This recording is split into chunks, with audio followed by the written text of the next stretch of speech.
All right, there's Instagram. All right, the channels are coming up. Looking good.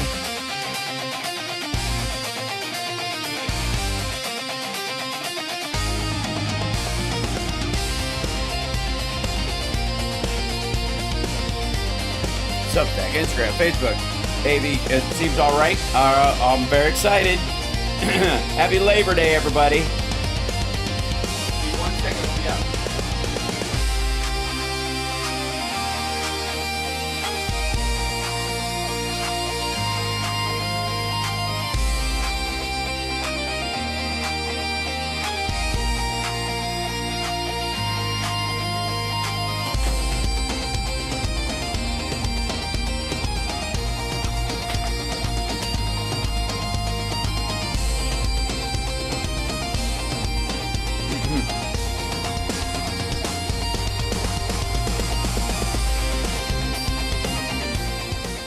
All right, welcome to the show, everybody. Good morning. How are you? I don't know why the camera just got all orangey for some reason.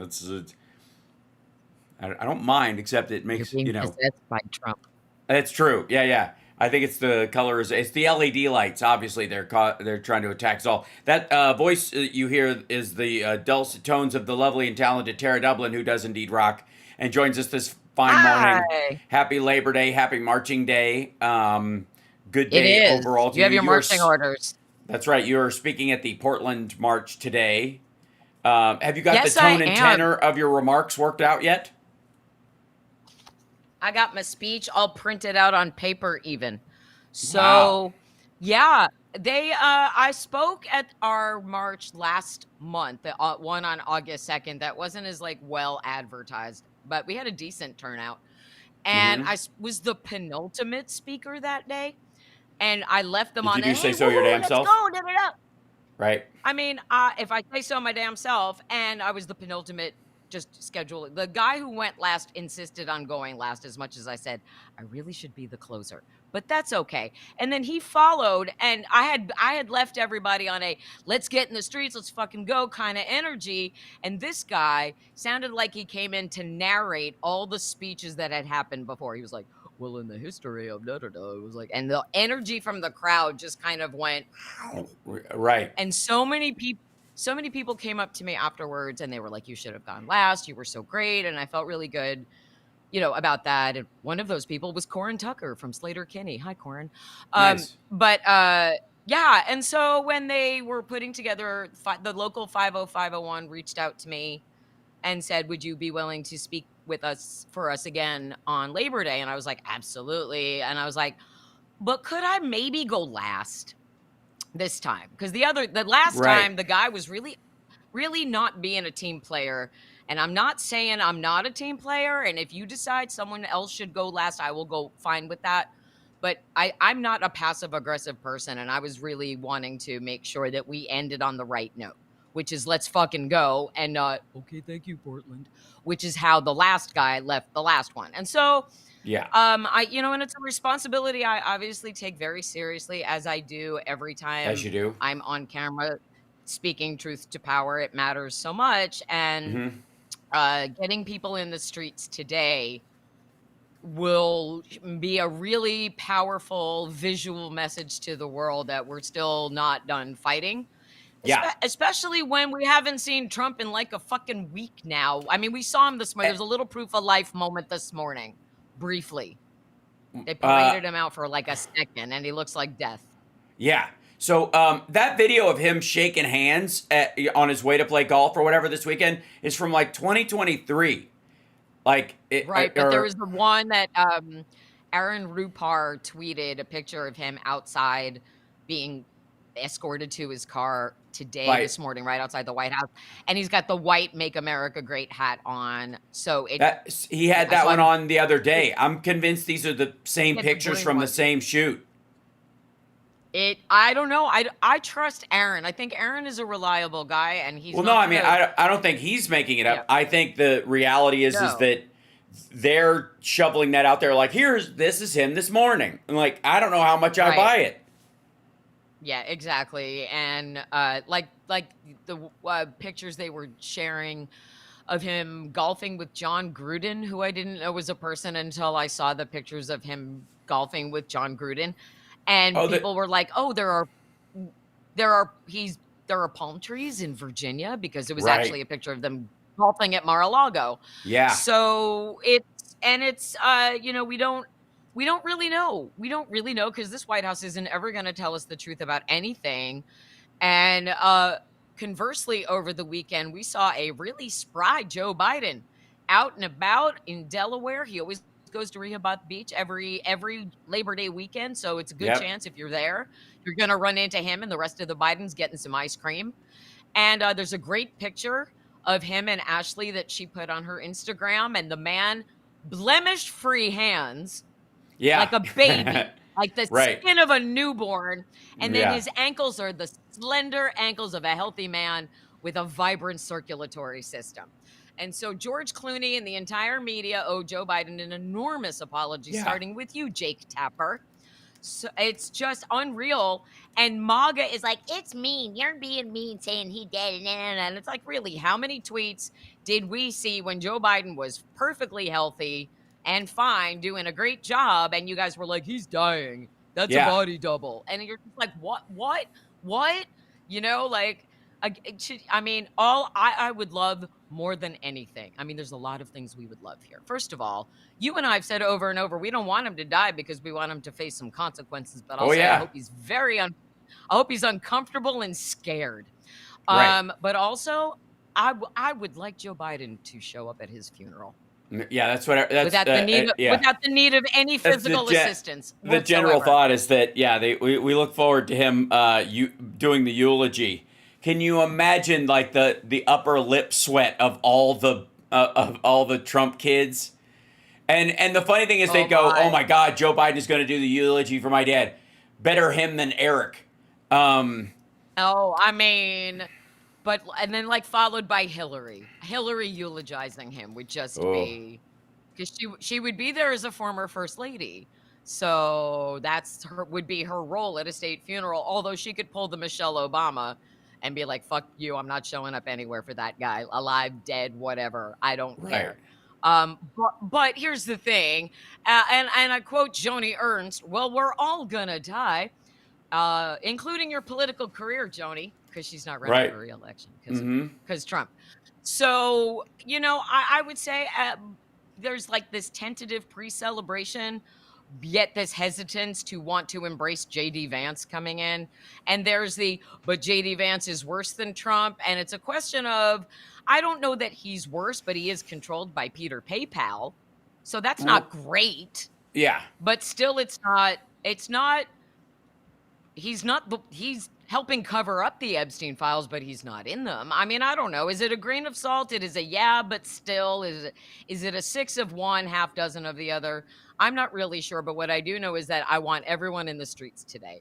Yeah. Everyone. Like, if you can be in the streets, like, I understand there are people who are not comfortable being in a crowd like that. So if you're not, Mm-hmm. just please share the information about your local march. You can go to 5050.1, the Mm-hmm. word 50, the word 50 dot the word one. And you can find your local, or mobilize.us. You can find a local event in your state and share that. You can be the person standing on the sidelines going, fuck yeah, because maybe you don't want to march. You can go and Mm-hmm. listen to the speeches and film them and share those, because the speakers at every local march are going to have something really important to say, both on the national scene and then locally. Pan down, can you? Can you pan down to That's the right. ankles? Oh yeah, I can. I'll bring him up. His ankle. Look at the Oh, completely look at that. normal Look and at that. healthy legs of You this could gentleman. Yeah. I'm telling you, you Nothing. could play ring Nothing toss on the on those hand. ankles. Look, Right. Nothing on the hand. slender, Standing spry, look at there. the smile. Right. Standing with allegedly the like the daughter that hates him. That Oh, yeah. right. That was the Look, thing too. the straight spine of a man not in pain. Yeah. Uh, yeah. Now. Yeah, Yeah. no, It's that man is not carrying around a good extra 30 to 40 pounds of water weight, no. along with Uh. whatever Not other heft he carries with him. right. No. Dark Brandon is fucking having. He had a Dark Brandon summer. Good for him. Good Uh for huh. him. Right? He deserves every ice cream cone in the world that he can get. Look at him. Look at him. And then look at that bucket of shit who looks like he died a year ago and no one is brave enough to tell Yeah, him. Trump It's lately. crazy. Trump's looked like he was found on a riverbank, and I gotta say, I like, mean, really. even the pictures that they've been bringing out of him, and again, look, notice he's wearing the red hat, not the white hat that he was allegedly wearing. Like, and he's not just like swapping hats like crazy. Like, he sticks to one and keeps it on his head for a while. Like, and I don't know when this picture was taken. I'm assuming what they're trying to compare is, you know, the newest to the newest, but that's not necessarily the case. Right. But you notice how they're not showing his hands They want in the picture that they're releasing.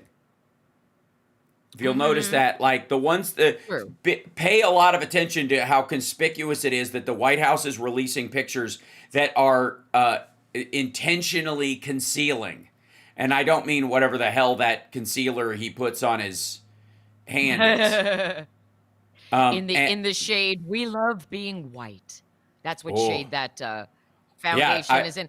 They keep putting him in the same. They keep putting him in the same clothes so they can recycle old photos, like the photo of him leaving to go play golf with Don Jr.'s daughter with the legs, and everyone's like, "Great optics of all the photos. Put him with like an Ivanka-ish teenage girl. Put that there while we're still waiting for the Epstein files. Do that. That's great." Great look. Awesome. So as far as we know, he's still alive at the moment. And I tweeted this a little earlier today. I need him to stay alive just long enough for me to do my speech. Like, do not upstage me today, motherfucker. Do not. That would be his last act of defiance. I'm gonna tear that one moment away. She's gonna anchor the thing and then break everybody's phone. Like, ladies and gentlemen, Tara Dublin, and then like the first episode of Sherlock. Like, it says wrong. or like you know what will happen with MAGA once they find out the news, their phones are gonna be like the Stephen King story Cell, where their heads are just gonna start exploding because they'll be like, leader is gone. And they're going to start like self-immolating and stabbing themselves in the face and killing themselves in weird, really weird, like Final Destination type ways. Here's the thing. He looks like shit. If that's him this morning in front of the White House, we got the proof of the waste of life for one more day. He's not going to have a good week, regardless of what side of the earth he's on, because tomorrow, Congress is back from recess, and then Wednesday, we have the Epstein survivors press conference. And if you think that's not going to do anything, Thomas Massie, who's a Republican, is one of the people who will be standing there with the Epstein survivors. That's going to be a really bad look for Trump. That's going to be a really bad look for anyone who's still supporting Trump and anyone who's helped covering up the Epstein files. And I'm not going to stop talking about the Epstein files until they won't go away until he does. And they'll linger on even long after. So we're going to see that. That's going to continue to have a ripple effect, I think, long after. And it should infect the rest of the Republican Party. I feel like even as they're, grooming JD to step up. Yeah. So there used to be a thing with Soviet leaders, and this is we know about Trump's fixation with Vladimir Putin and other authoritarian leaders, that he wishes he had what they had. And one of the things that Russian leaders always had was this delay on how sick they were by about 6 to 10 months. So if and you'd always just ratchet up whatever they had. If they have the sniffles, they broke their leg. If they broke their leg, they've got gangrene. If they've got gangrene, they've been dead for 6 months. And that's right. That's they all work that way. And you can tell that Trump feels completely in control of what's going on by the fact that he posted this. Never felt better in my life. Also, DC is a crime-free zone. President DJT. Okay. Yelling. Okay.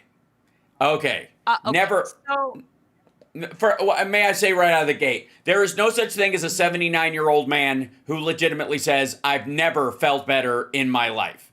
Just period. End of story. Not They even just Joe Biden. no one. No one reaches 79 and No. goes, "Oh my God, I feel fantastic." Unless there was a miracle cure and they've been wheelchair bound and they've never taken a step until that day. Like, you know what I mean? Like, or that's just fucking stupid. or they're one of the old men in Cocoon. Right. Yes. Right. Yeah. They've drank the elixir of Satan. Like, I almost feel like I want They to like swam in the pod pool and they post a got picture of Trump with a now they're back. adrenochrome smoothie, you know, with a baby with a straw in its head, just, you know. He fucking posted some weird meme of him that with the QAnon symbol in his hand. And Yeah. was like, you have no idea what's coming. Bitch, I think we pretty much know and you're scared of it. I mean, because this week alone is going to shred whatever they're still clinging to as a narrative is like gone. Bravo. Yeah. You want to believe, thank you. I mean, I've been trying your tactics, by the way. I've been incorporating both yours and John Fugelsang's tactics, and they are working. There's the question that John Fugelsang suggests that you ask people is which trait of Trump's, in your opinion, is the most Christ-like? And they never come back after that. Yep. And then you said, just say that's adorable. Yes. Oh boy, they don't like that. Oh, they hate don't it. like that. Yeah, it's hilarious. It's great. It's so great. They get so triggered by it. Yes, they do. It's thank you. It's working. It's working really, really, really well. Because again, if outrage is the name of the game, the more angry or the more fueled you get, the more riled up you get at whatever they say, even if they're wrong, even if your facts are correct, even if they still feel justified because they've upset you. And that's the primary goal. And that comes from this really rudimentary bullshit like, well, if you're pissing off everybody, you must be doing something right. No. Ted Bundy pissed off everyone. Shut the fuck up. Like these fallback nihilistic dumb fuck, like, well, everybody's yelling at me. I must be the only correct person here. You're suggesting that we throw the children overboard so there's more room in the lifeboats. No. Everyone will be mad at, everybody was mad at Hitler at one point, even the German people. Even the ones that thought they should have won, right? So, like that is one of the dumbest fallbacks, and maggots love it, and they believe it. They really do. They believe that if they're upsetting everyone, that justifies their argument, whether it's wrong or not. They don't give a shit, and that's why they'll turn to Trump as like a shit stirrer. They'll like applaud him for just upset. That's where the liberal tears shit came from. That's what all that was about. It's so because stupid. I know it would. I know it is. But you have to. Yeah, of course it is. But you have to understand how they receive it so you can undermine it. And that's why, like when we go, I'm exhausted or I'm angry online, they win.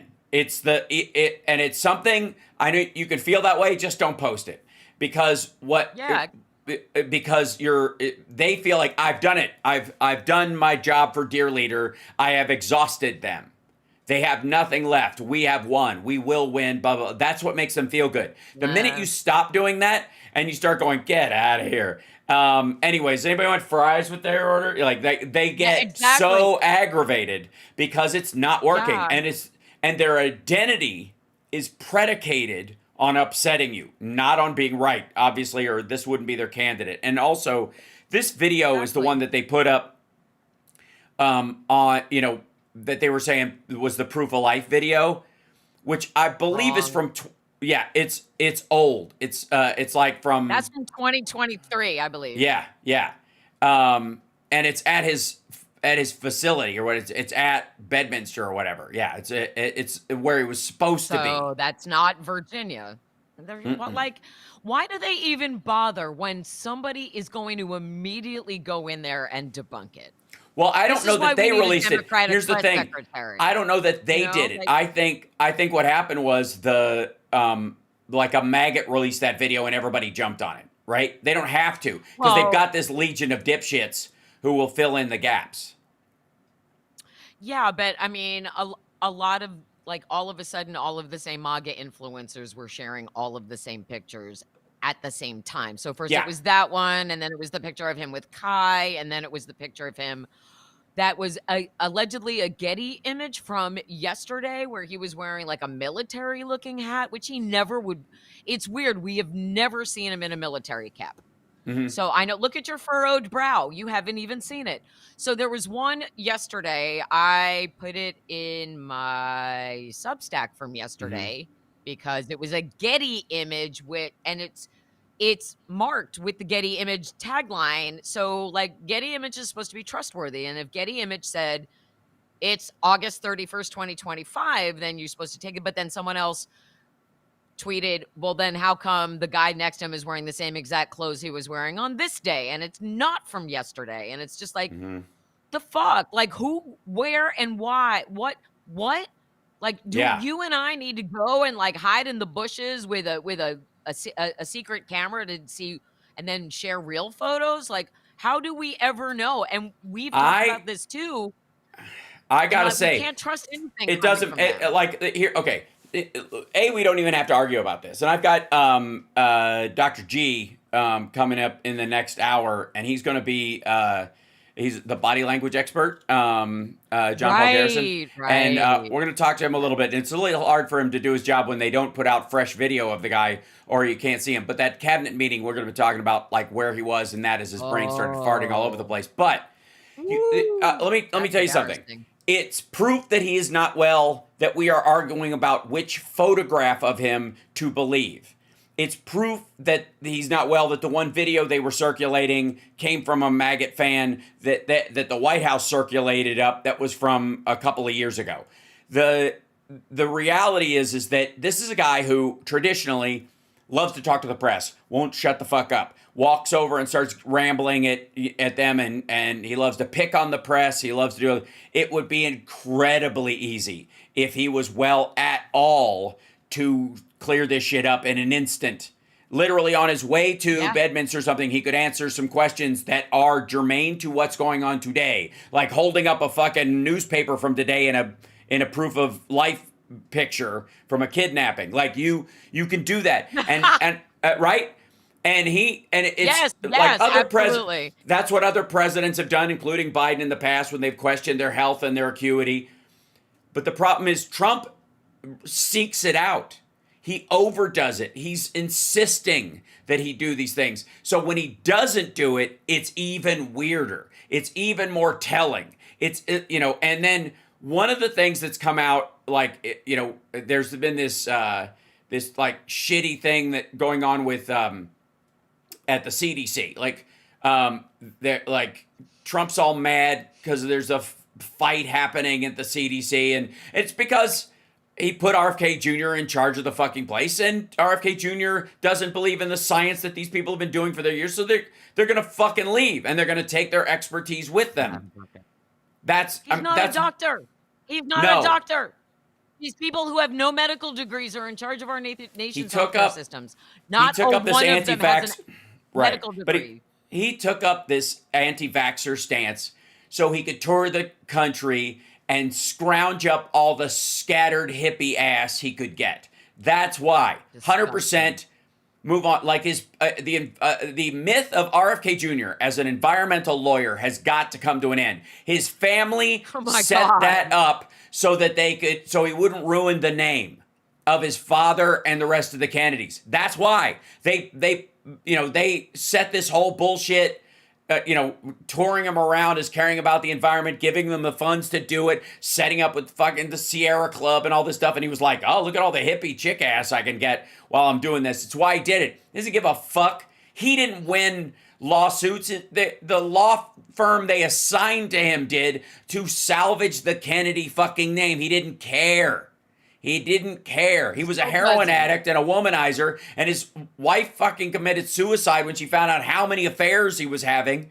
Like, he never stopped. He never stopped being a prick. And then he gets this interview, last year, or earlier this year, I forget when it was. He's being interviewed, and he goes, I knew Jeffrey Epstein, and I used to hang out with Weinstein and Cosby and OJ. Like, this motherfucker only has womanizing, abusive friends. Only. Gross. Like he Gross. doesn't So think about this. He had fucking brunch with Scott Ritter. Pro-Russia Scott Ritter, who used to be in the IAEA, who was busted twice for trying to fuck a kid. Like, and believe me, he's the genesis of my theory that Russia doesn't just hold compromat, it also offers carrots. And they go, hey man, we know, if as long as you don't commit a crime in that country, they can't really do anything about it. But if you keep doing what we ask you to, you can fly back here anytime you want, and we'll give you pick of the litter. Because that's what he does. Hey, fuck that dude. And he's friends with Jesus. Bald Thanos just kicked me up a $2 super chat. Thank you, Bald Thanos. Yay! Thank you. Here for you. So, somebody wants to kiss me. No. There's no kissing here. There's no kissing. There might You can be. wave. Wait, no, not here.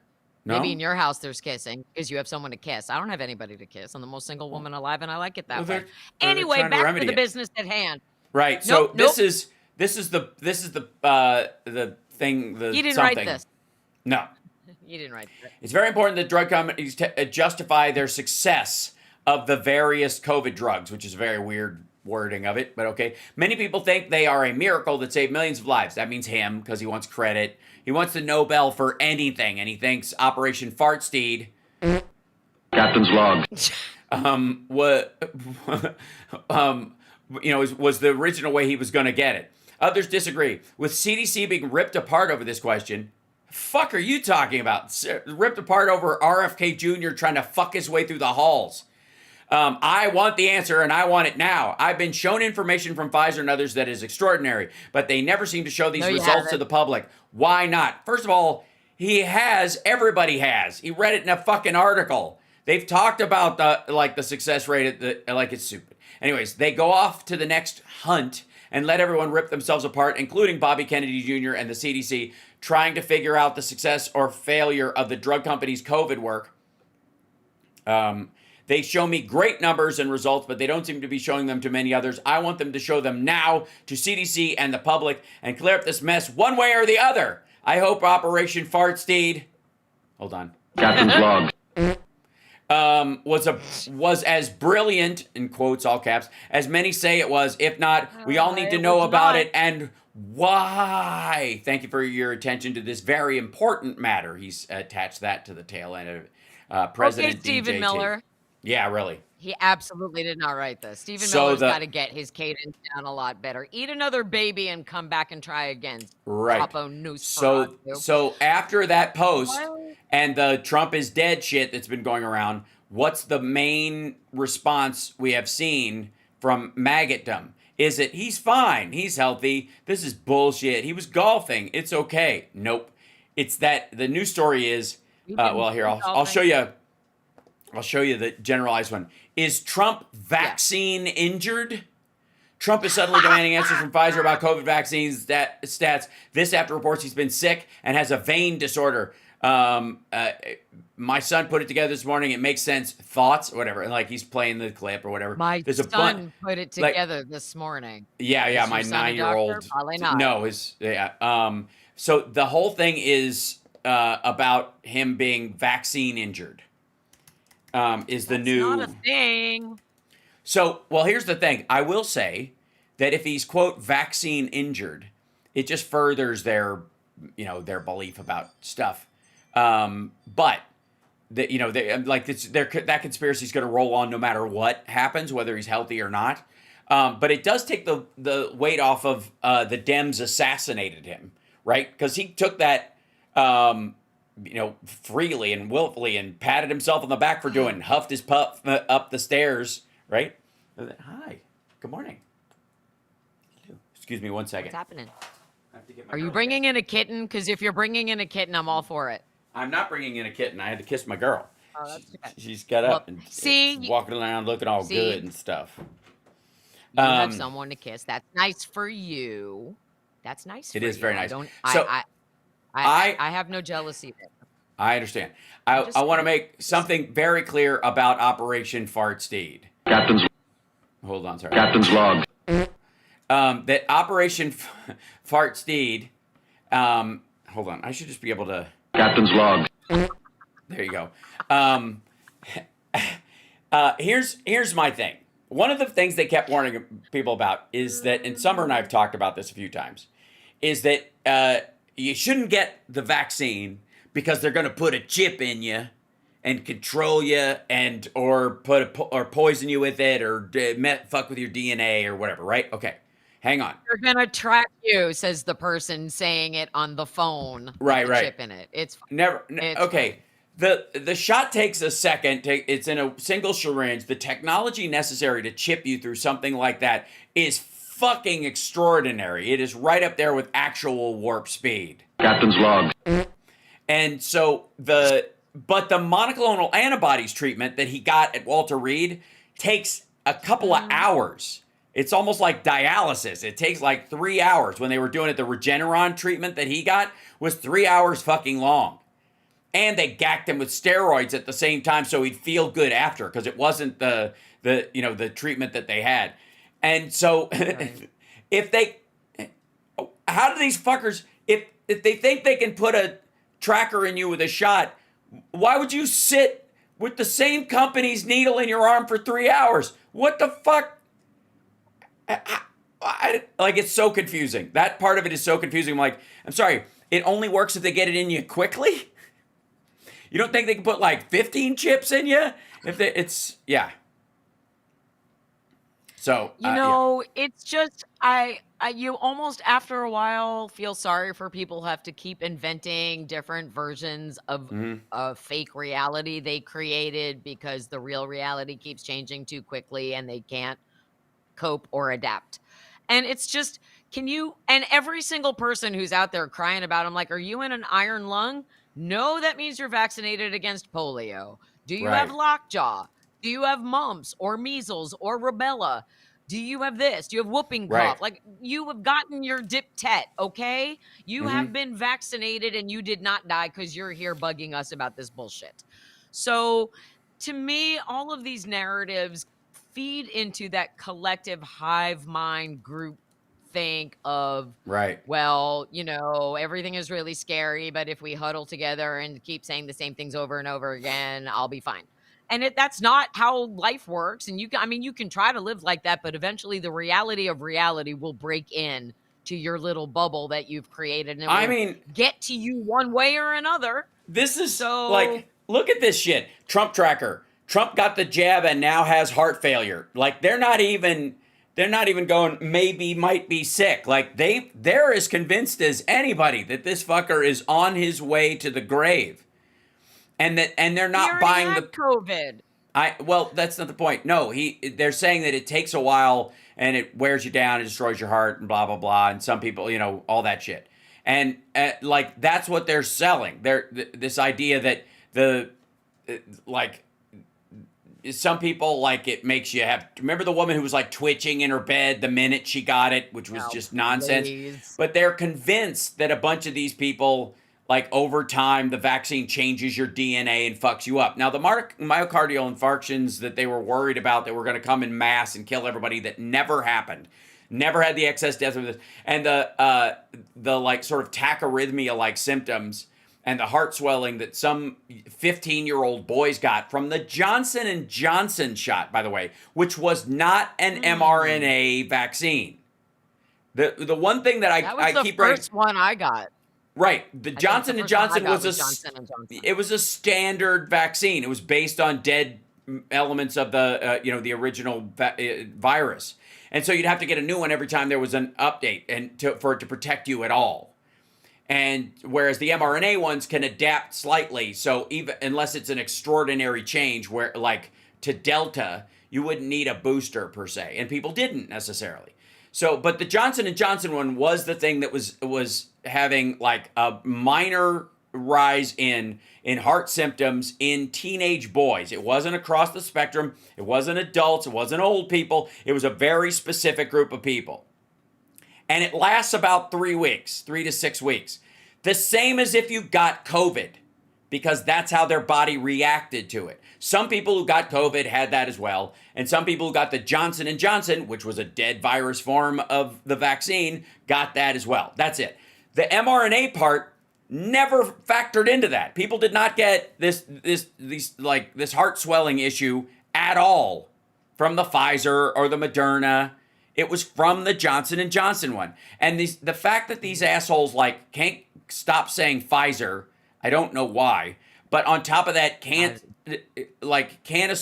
recognize that it was the Johnson and Johnson one that caused the thing that they're saying is going to happen to everybody, which it isn't, is just it's stunning. And now that Trump is sick, it can't be that he just ate garbage and doesn't exercise and has treated his body like shit his whole life and he's just fucking old and stressed now. It couldn't possibly be that. It has to be that you know, he got a magic shot that otherwise he would have been perfectly healthy. Have they all? But they've all conveniently forgotten that he had COVID already, and that he also went to the debate with Joe Biden full of COVID, probably trying hoping to give it to kill him. Joe Biden with COVID. Right. Yeah. So, I mean, as well as I, they can come up with an excuse, a conspiracy theory for anything. They will continue to twist themselves into pretzels to avoid any truth about Trump, but they'll believe any lie about a Democrat the second you say it without any sort of vetting whatsoever, because that is the cult groupthink mentality. And so you can watch a narrative change within just a couple of days if you just, on Monday they'll say, oh, you sound vaxxed and jabbed. And you're like, what? And then 2 days later it's, oh, well, Trump told us to do this, so we'll do this. And, they'll just change whatever it is. So today they'll be supporting RFK Jr., but at the same time, the question should be, I would love for any member of the press, when a Republican defends RFK Jr., I would like for them to ask, would you let RFK Jr. perform your open heart surgery because he's not a doctor? Like, it's just really stupid. These are basic things that shouldn't exist. And it's now is when, like JB Pritzker is demanding, for all of the media to be like, okay, what the fuck? Let's just stop being stupid. We have to be, we have to take care of our humans that live in this country. It's enough already. And there's a really, we've been doing it all along, right? And we've been telling the truth all along. But when we are faced with a news cycle that we are faced with that's insane like this, is, it's up to us to find the truth and share it. But this last week in particular, when we have no public events from someone, as you said, who loves the public attention, it's a national holiday. No matter what, he should be in front of people somewhere with the big American flag behind him, talking about unions and how strong they are and how we support our union workers and how the middle class is the working backbone of this country. And he's not doing that. They're not putting him out there to do that. That's what a president is supposed to do on a national holiday, is be out there being a strong leader. And instead he's fucking hiding. And if Joe Biden didn't show up on a national holiday, they'd be hunting him down with pitchforks and torches.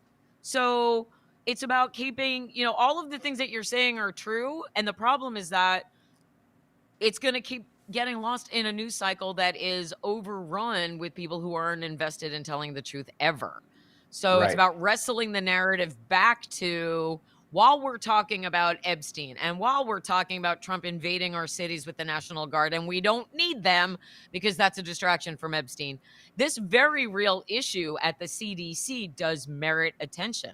And it's trying to figure out how you get the media to not just cover the truth, but cover it accurately and start getting it out there.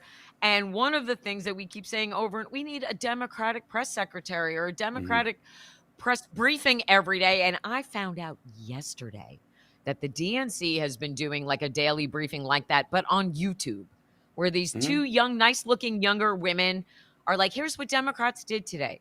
I only found out about this yesterday. That's not the same thing. People are not going to go hunting on YouTube to find out good news about Democrats. You have to put it fucking in front of them. Right. And that's one of the biggest issues that we've had all along. Like all of this stuff with RFK, there should be some Democrat who's appointed to stand up there every day going, hey, this is the lies from the CDC and here's the real stuff from the CDC. Here's the briefing on that. Here's the briefing on this. And not buried somewhere on YouTube. standing up at a podium, lots of microphones, all press invited. And eventually that will become the accepted daily briefing from the Democrats. It has to just start, though. It has to start because we have to start holding the media more accountable. We have to make them report on the truth and not help Trump cover up the fact that he's not made a public appearance in a week, because that's what we're seeing right now. I'm just frustrated. No, I understand. There was a, and also like it's Rudy Giuliani was injured in a car accident this weekend. Oh yeah, weird Really, like, details on that one too. Yeah, and it's got a pretty Virginia Giuffre kind of a feel to it. In that regard, Chappaquiddicky, a little, just in that. Why was what? Who was he helping, and why? So the official, the head of his security wrote this on the evening of August 30th in New Hampshire. Mayor Giuliani was involved in a motor vehicle accident. Prior to the incident, he was flagged down by a woman who was the victim of domestic violence incident. Mayor Giuliani immediately rendered assistance and contacted 911. He remained on scene until responding officers arrived to ensure her safety.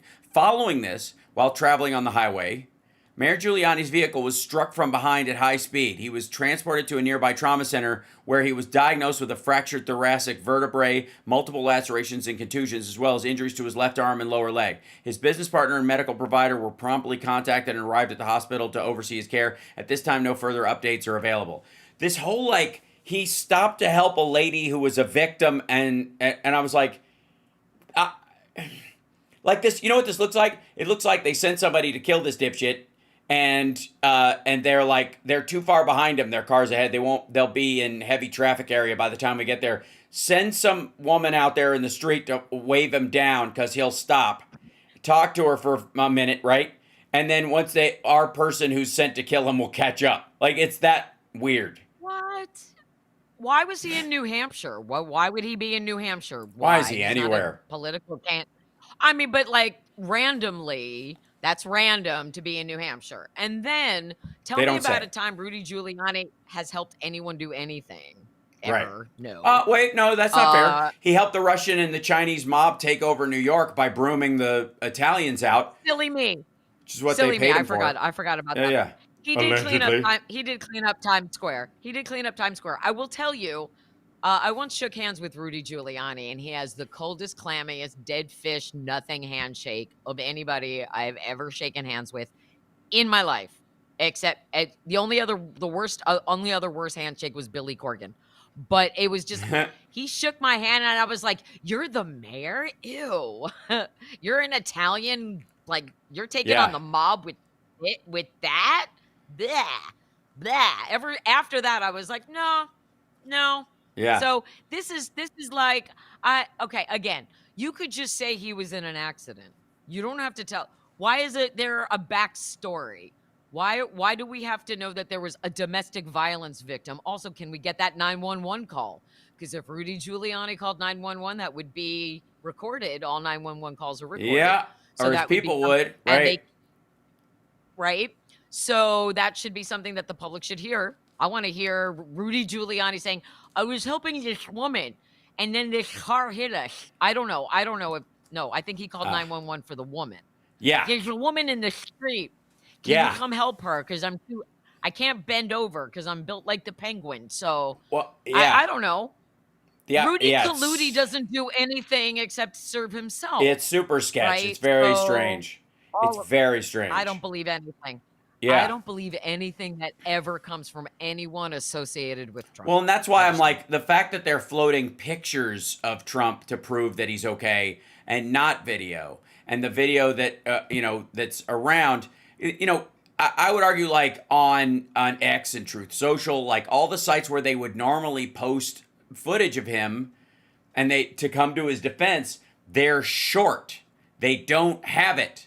They don't have, like, I'm sure Benny Johnson and all these people would love to have a piece of video that definitively puts this to bed, right? But they don't have it. They don't, which is why they talk shit and they move goalposts and they create distractions and they lie and they push propaganda to try to churn us up. And you and I have enough experience with it that we don't let that distract us. And I think your audience is smart enough to not get distracted either. And like I did, it happened to me yesterday where, you know, I never get into anything unless I verify that it's a human being, because I'm not going to waste my time with the trolls. But Yeah. I asked a person, why do you let Trump keep lying to you about the Epstein files? Because it's, again, staying in a truthful realm. Here is a proved thing. He said this on this day, then he said this on this day, and then he lied on this day, and he said it was a hoax on this day. And you can create a timeline of all the lies he told you just about the Epstein files. And that particular person kept saying, but Kamala, but Joe Biden, but Bill Clinton. Right. I kept saying, well, you know, that's not an answer to why you're okay with being lied to Yeah. about the Epstein files. Like, you don't care about raped little girls and you don't care about being lied to about it. Just why? And that guy eventually gave up because I would not stop saying, well, that's not an answer to my question.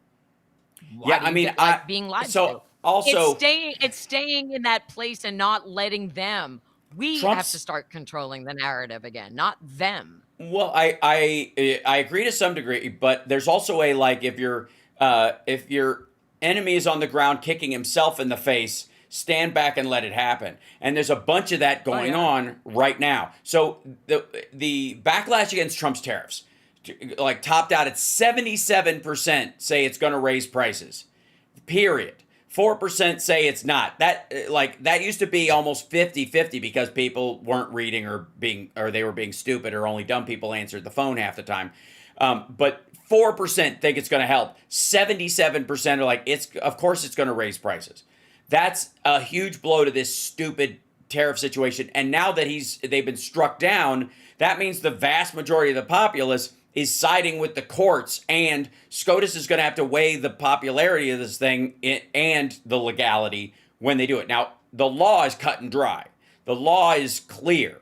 The Congress sets tariffs. The president can do it on an emergency level for a very short term, or for one single thing that has national security interests like steel or some shit like that. But the Congress usually very quickly picks up the slack and they pass it as part of their regular order of bills. Like, it doesn't even take much. And like when Obama did it, like, Congress went, yes, here's the tariff bill, right? That's it. So there's Dr. G in the background. I'll bring him in a moment. There he is. Dr. G waiting in the background. Thank you, sir, for joining us. We'll be another couple minutes and we'll have you on. Very exciting. You know what? Yeah. Every time you say Dr. G, I think Dave Grohl, because that's what Jack Black calls him. So I know it's not Dave Grohl. I know that there can be other Dr. G's. Actually, Tara, I've got a big surprise for you. Happy birthday. Oh my. That would be amazing, because that guy owes me millions of dollars. Anyway, I know that. Yes. Another time. Yes, we've heard it before. Dr. G hasn't heard it, so you're going to have to feed it to him later, or tweet it to him, or we'll send him a clip. It's but yeah. So a couple of things. I hope he gets confidence the tariff from my body. Tariff thing is eating shit right now. The like 77% are against it. He had a little bit of a margin where he was like, wait and see. Right? He was still selling this idea that,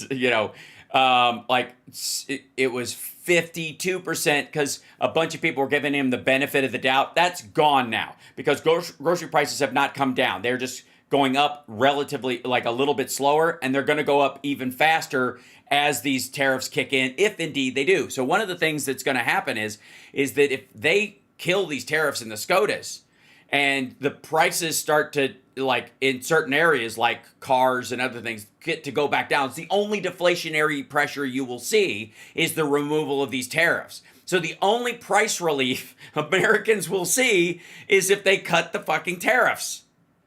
And his own people are going to go, and they're arbitrary. They're arbitrary to begin with. He did it deliberately to tank Joe Biden's economy. We didn't need them. We were doing great.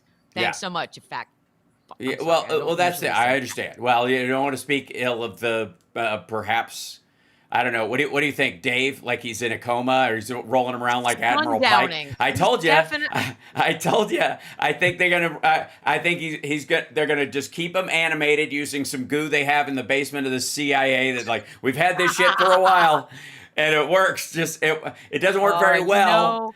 But what are we gonna You know what do? it is? Tell people just I don't. and they pour it, and then he can talk with going. beeps, right? That's it. He's Like gonna one. die on the toilet. He is gonna die on the toilet like Elvis with his hand still gripping his Hey, phone and like a you got to go with half-written all something. caps post draft on it like Joe Biden, and then he just like dies and is like the last thing he ever posts is Joe Biden's name or something Like that. the writing on the I wall don't in know. Monty Python's The Holy Grail, like in the castle of. Why would he write Right, R? right. How would he finish writing it? So yeah. So the question. Perhaps he was dictating. Anyway. Yes. The question we're going to face, and this is a curious thing, because this is one of the first times we've seen this White House hide him at all. Yes, it's a big deal, and it's and crazy. I mean, yeah, and they're media.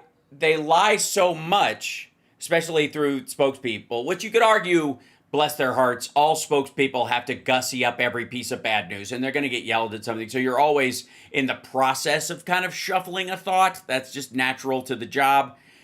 But this one's pretty heavy duty. Again, like I said, he's the first person to run to a mic and start spouting how he's created the greatest economy in the history of the world, and he deserves a Nobel Peace Prize, and it's not his fault that Ukraine invaded Russia or some nonsense. He's the first one to run it, and then he's just nowhere to be found.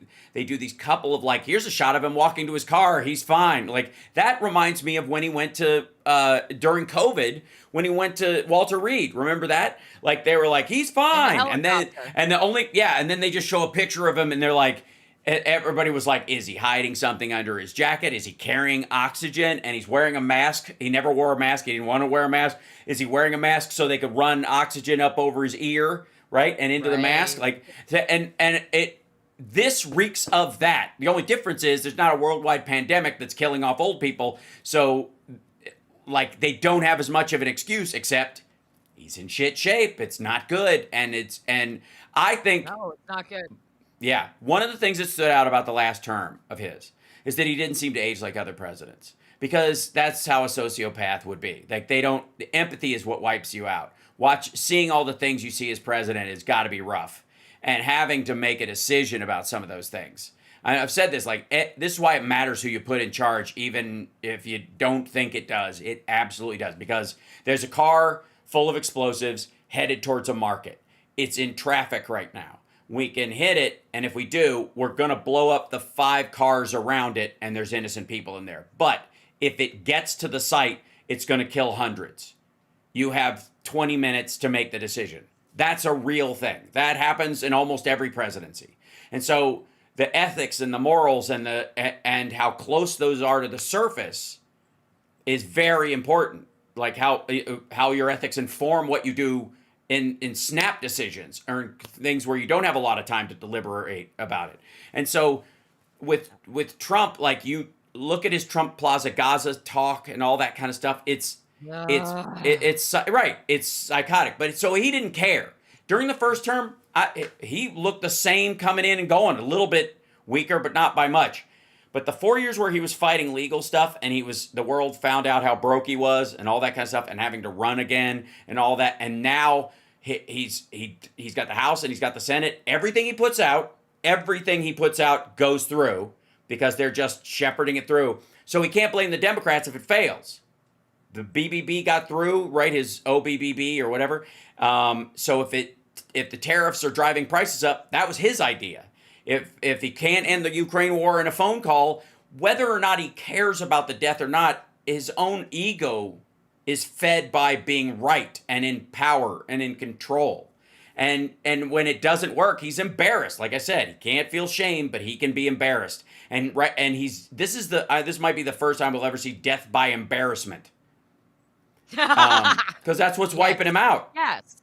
No question. Yes. I want to remind everybody, because we're at the end of the hour, and I want to bring in Dr. G, who I'm very excited to talk about, because my girlfriend watches his videos all the time about the Koberger case. And so we have much to talk about in that, the Idaho murders. Hey, get in the streets today. Get in the streets. Yes. If you're in Portland, I am the last speaker. I'm very That's right. excited. It matters. Show up in numbers. Consider it like the wake before the funeral. Like, we're going to have an Irish wake today. Let's just go out, show signs of strength and unity That's right. against the fascist regime. Please follow me on all the socials, Tara Dublin Rocks. And I have a great book called The Sound of Settling, a rock and roll love story at TaraDublinRocks.com. And I'm on the Substack. And thank you, Hal. Yeah. I'll be. Oh, and by the way, the Tara Show tomorrow and Thursday on the Political Voices Network at 2 p.m. Eastern and 11 a.m. Pacific. And then on Thursday, both Devlin and I are going to be on John Fugelsang's show on Sirius XM. So we are everywhere this week. Very Do exciting. your resisting. And I love you and I appreciate you. And I'll see you soon.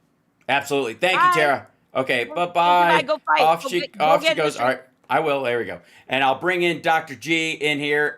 Give me 1 second to pop him into the screen. And I gotta say, this is very cool. Hold on, there we go. And I'm gonna list him as Dr. G, if that works for him, just for the Chiron purposes. Yeah, does that work good? Okay. And and ladies and gentlemen, let me bring him in here. Oh, I got that. I have to clean up the lower third. That just looks like crap. That's much better. Okay, there we go. Ladies and gentlemen, the lovely and talented Dr. G. How are you, sir? I'm great. I'm super thrilled to be here. Yeah, thanks for coming on. And I'm dead serious. Like, the Idaho murders were, I think, a fascination point for a lot of people because of the kind of Mona Lisa Sphinx-ish element of Kohberger's creepy stone face, and his, I think a lot of people turned to you to kind of break down what was going on because everything that was going on with him was subtle, you'd think this good ranting monster do these kind of things, but this dude was basically like a mummy, Yeah, it was scary because we didn't know how much evidence they really had against him early on. And so the idea, it didn't take a genius to look at this guy and kind of know, like, this clearly, this guy's bad news. And I actually personally pissed him off pretty badly early on. Nice. His attorney one of the reasons they didn't, well, I don't know how much you know about this case, but they didn't want cameras in the courtroom. And I was the reason they listed for that. I was doing a lot of videos analyzing him. So they listed me in their filing saying, because of videos like this, we don't want people watching his reactions in court. Well done, young man. Yeah, I know. I hit the nail on the head pretty early on and called some of his reactions to certain people and some things that he did non-verbally. And that video, even though at the time only had like 30,000 views, was specifically what they cited. So that one really, really got to them early on. Right. Yeah. And he, for a lot of people, like, when they put the case together, there was a tremendous amount of stuff, including the knife sheath of the knife that he used being under the body of one of the victims. Ultimately, we found out that he spoke to one of the other people in the house, or spoke to one of the victims, and one of the other people in the house heard it, that they had, that obviously his car, I think the thing that stands out to me, and I don't know if there's much footage of his parents talking at length about any of this, but I would imagine you could break that down quite heavily, considering his dad, went and picked him up and drove him across country?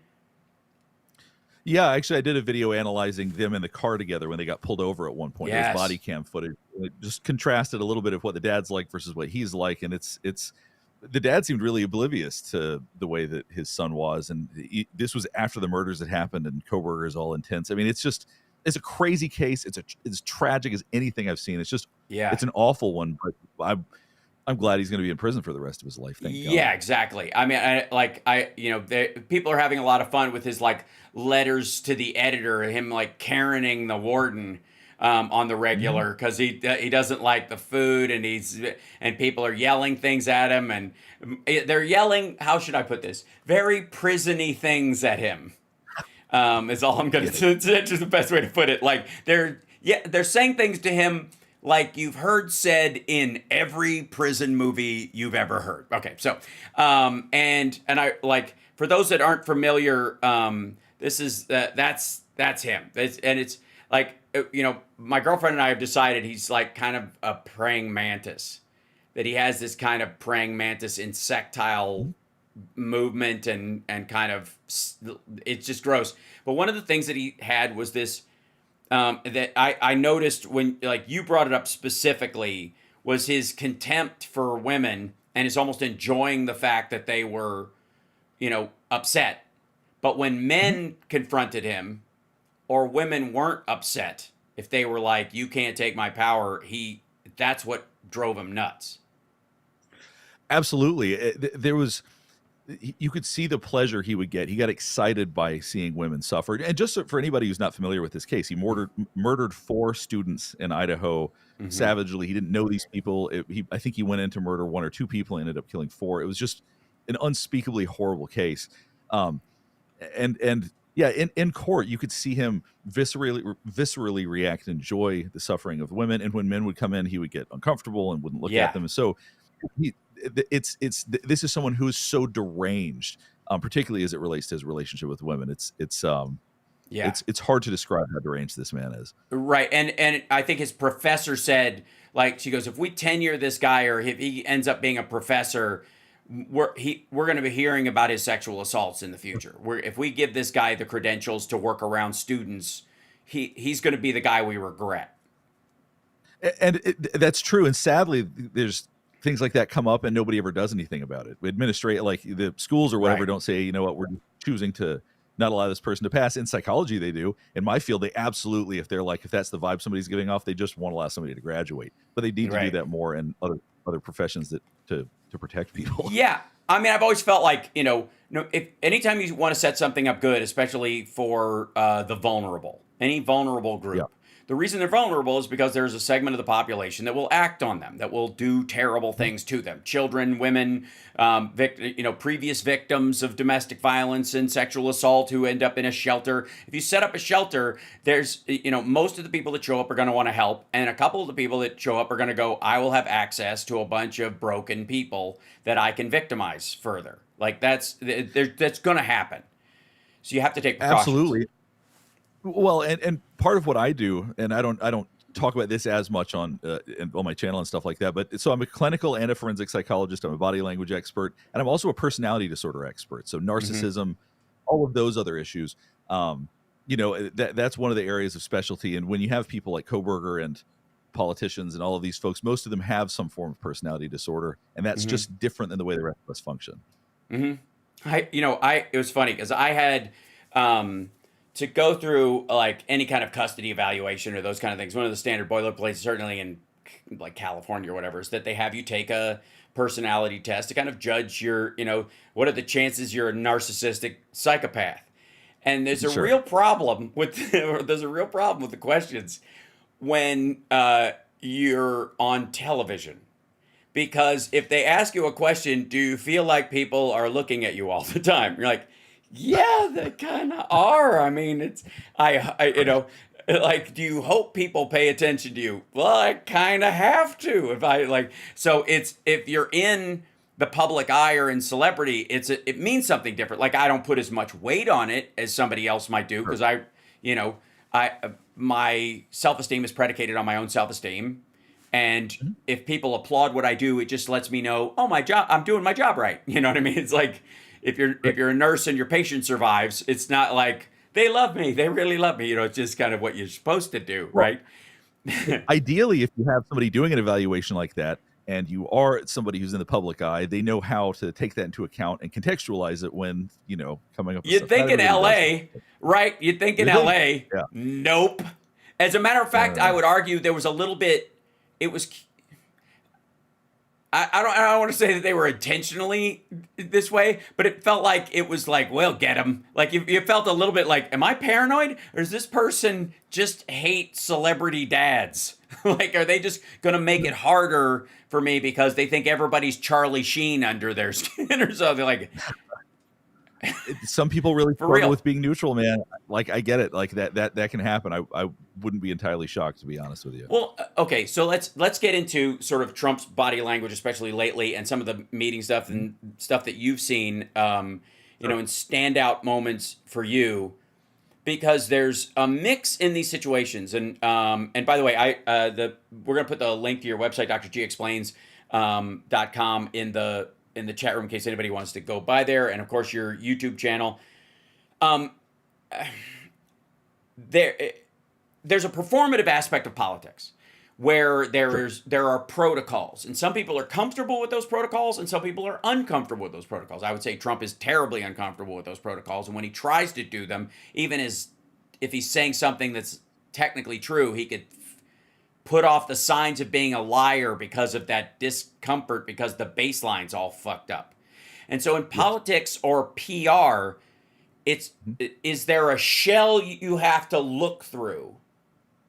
Does that make sense? It does. Absolutely. So when you see people debate, for example, because I analyze debates sometimes, there's specific like body language that they're trained to do, like, talk with an open hand instead of pointing, things like that. There are things that we don't naturally do that they learn to do. So you do have to get used to their baseline. But everybody lets emotions leak out. Everybody feels something, and if you know what to look for, you can get to it. Oh boy, that's yes. So the question is how whether or not somebody feels much. That's the challenge. If somebody's really comfortable with lying, they are so much harder to read, because deception and lying is really my specific area of body language I focus on the most. I analyze all body language, but that's the one I really love. And that's the part that when you're dealing with psychopaths, narcissists, all of that. Once again, body language will still leak out, but it's much harder. It's much more subtle. So you really got to know what to look for. Right. Yeah, I noticed on the Koberger thing, there were literally like moments where the left side of his mouth would just go down and, as a sign of contempt and disgust or disappointment, depending on it. And it was, because the rest of his face is so stone-faced, it almost stood out more in some ways. Mm-hmm. Like if he'd have been more active, you might have been able to hide some of it. And Trump is all over the place sometimes, but you can tell his mouth draws down at the sides. And he starts to frown, and and then he tries to hide it because there's this weird thing about, I've said, and I don't know if you heard this when I was talking to Tara, but I have come to the conclusion that Trump cannot be shamed because he has no shame. He thinks actually cheating and winning is better than winning on the merits. That he was raised that like anybody can win a court case if you're innocent. Anybody can win a court case if you deserve to win, but if you could screw the system and win. Wow, right? That's the Roy Cohn world, right? And so he takes pride in that. So when he has to work for it sometimes, when the rules start to apply to him like they do in government, it's harder for him to grip than him like having sort of mafioso like control over a HOA lawsuit in, for some owners of his condos or some shit. And so it's hard to break apart. Like, I don't even know if he knows what he feels about some stuff, if that makes sense. Mm-hmm. Sure. Well, lack of insight. If you're talking about somebody who has, let's say, narcissism, for example, they're not insightful about their own behavior. Like they don't. I'm a genuine narcissist. I don't have narcissistic personality disorder. I just could drown looking at my own reflection. I just think, I'm a proud narcissist, and it disappoints me when people call Trump a narcissist. God damn it! All right, go ahead. Sorry. But when you're pathologically grandiose, you really don't have much insight. Like you can't look inward. It just vanishes. Right. And so I think, I don't think there's a lot of reflection and insight about his own behavior. I think there's something to that for sure. Okay, I just when you said that. I think I breezed past that concept before when I've heard it. But really taking it to heart, I don't understand. I just realized I biochemically or something can't understand a lack of inward looking. Like that's an extraordinary personality trait. Sure is. And that's So think about it like this. Personality disorders, part of what makes them different than mental illness, for lack of a better term, like anxiety, depression, all those things, those are curable, for lack of a better term, right? Like you can treat them and cure them kind of like a cold or an illness. Mm-hmm. Whereas a personality disorder is more like being a diabetic. You can manage it, but you can't really treat it and get rid of it, because these people just have no capacity to reflect on themselves. Like it is, and I've talked, obviously it's one of my areas of specialty. I talk to these people all the time, but the inability to inwardly reflect is, I think it's hard to empathize with, because for those of us that don't have personality disorders, it just doesn't make sense. Like, how can you not look inward and understand? Yeah, that's what just occurred to me in that moment. Like, I was like, I don't know what a life like that would be like. And as an artist, obviously, if you could argue, I'm pathologically navel gazing all the time. Anyways, that's part of the gig, right? Is that as writing songs or jokes or acting, you are if anything, digging in further, into these things. Right. that, Yeah. right. Well, and so when you think about the idea of being so narcissistic that Right. is that covers up everything else, that helps you understand these people don't feel relationships like we do. Like they really do not understand what it's like to feel connected to somebody else. That makes no Right. sense. People are Right. there to be exploited. They're there to be used. That is, they serve a purpose, but nothing else. You're not going to do something nice for somebody because you're like, I care about this person, and I just like seeing them feel good. I like Yeah. seeing them feel joy. It's like Yeah. maybe they'll do something because, oh well, that's a tax write-off, or this somebody Sure. will Cause think marketing. that I'm better. Yeah, absolutely. But there truly is no real connection with other people.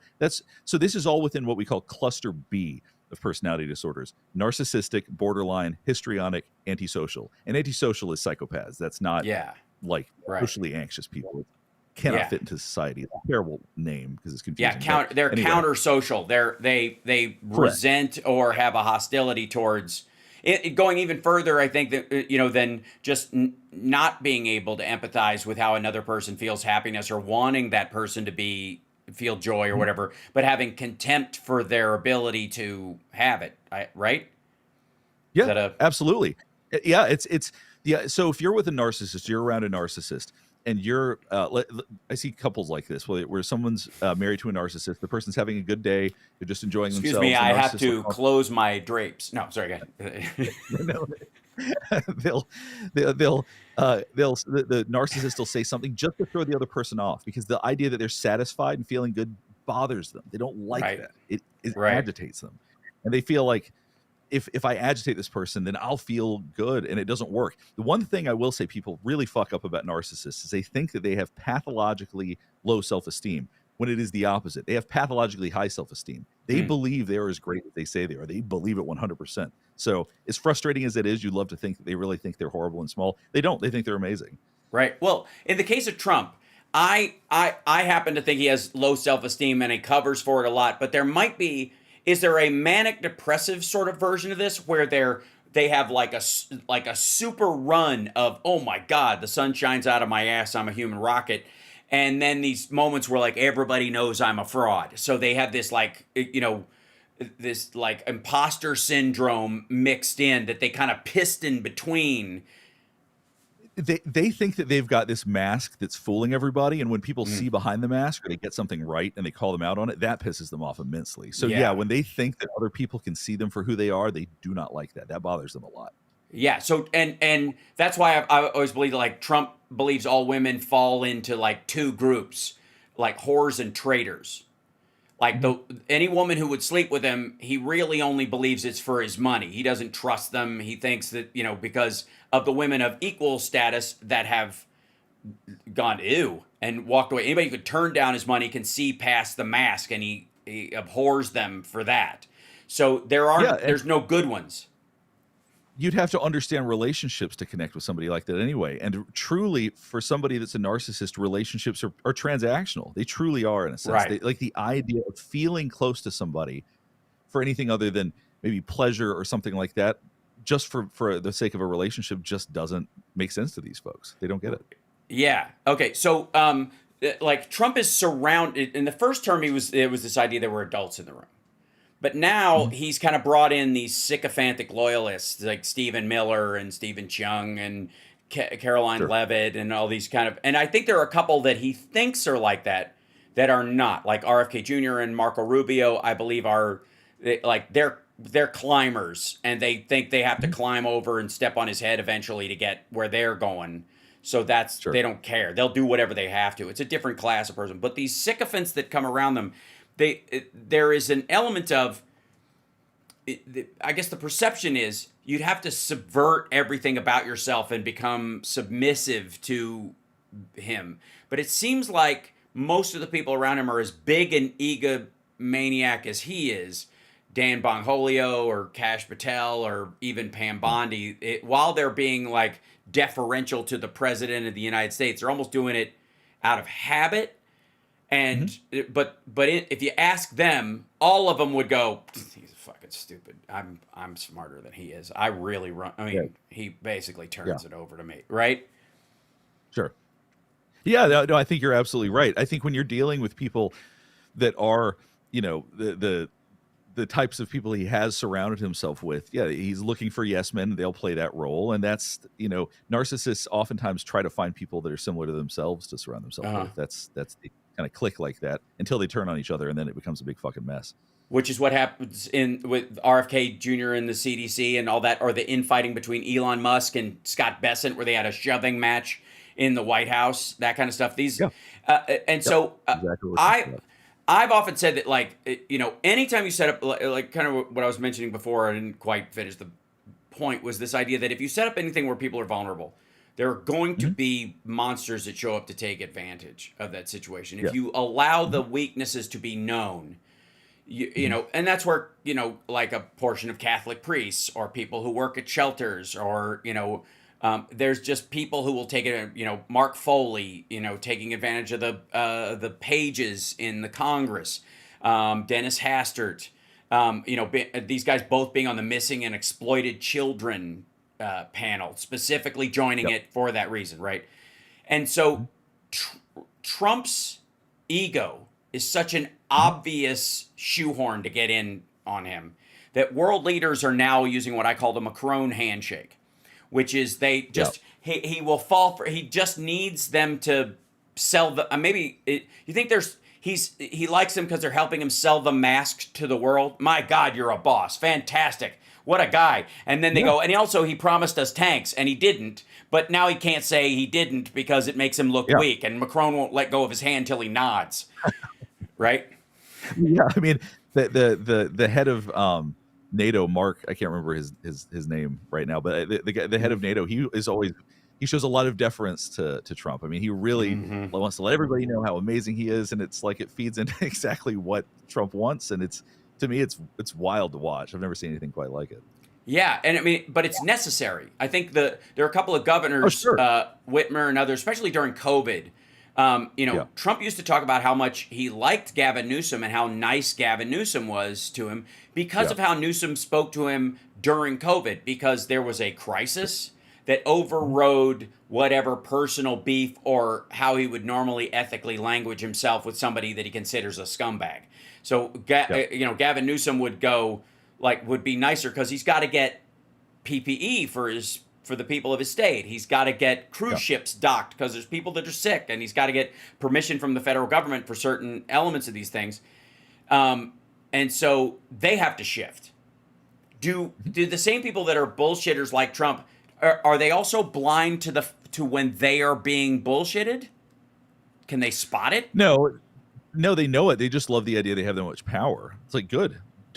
I know how you really feel, and you're not acting that way. Look what I've done. I've made you act like I want it. I've won the manipulation game. Right. Absolutely. Yeah. So just like J.D. Vance was a never Trumper, I think, originally. He had a lot of negative things to say about Trump back in the day. Yeah, he said he could be America's Hitler. Yeah. Yeah. Now he says he meant it as a compliment. It's so the idea that he has this much power, that's the intoxicating part of it, because it makes him feel special. That's another part of narcissists. They have to be special in a very pathological way. So I don't think he gives a shit how people actually feel, as long as they're willing to say it publicly. It's fine. Well, yeah, wasn't it Freud who said attention is the root of all evil? That he was right about two things. Sometimes a cigar is just a cigar, and attention is the root of all evil. Everything else he was basically wrong about, especially Wolff Boy. I was struck by, like, Freud never cured anybody. Like, one of the guys that he had as a major patient was just like, years later, is like, I just got tired of being weird, so I just stopped. It didn't help at all. So I guess the question is, it's really hard to, curiously enough, we're lucky to have you on the show. And everybody, this is Dr. G. Go to drgexplains.com and you can check out his show where he, when there are big news items and like the Idaho murders or something that's going on in the Trump cabinet meeting, those kind of things, or any related kind of big news items where the personality and whether somebody's telling the truth or not matters. Dr. G can break it down, and so it's again a pleasure to have you on the show.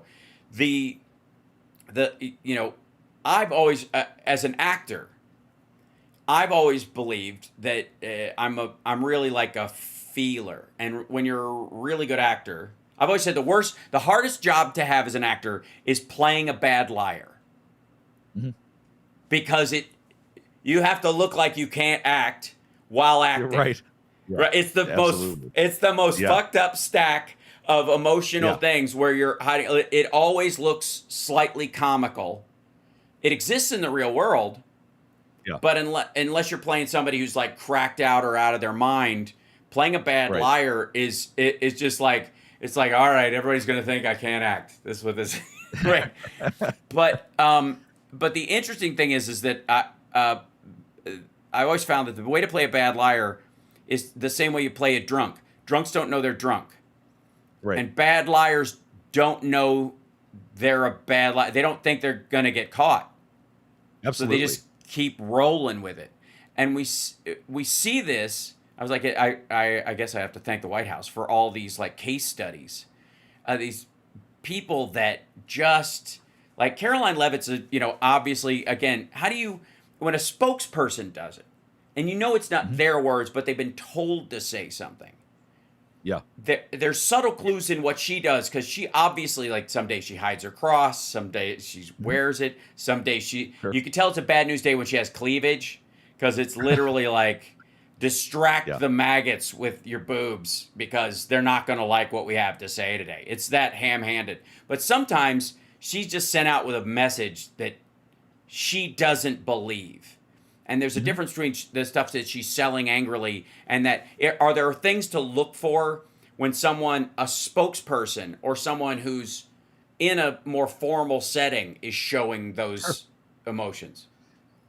So basically, when somebody's lying or deceiving or uncomfortable, they're going to do things to soothe themselves. So you have to know what to look for when somebody tries to calm themselves down. We do a lot with our mouth. Like even when we're in the womb, we start touching our mouth. So like that's a really, really common way for us to calm ourselves down. So people are doing things with their lips, licking their lips a lot, anything around the mouth.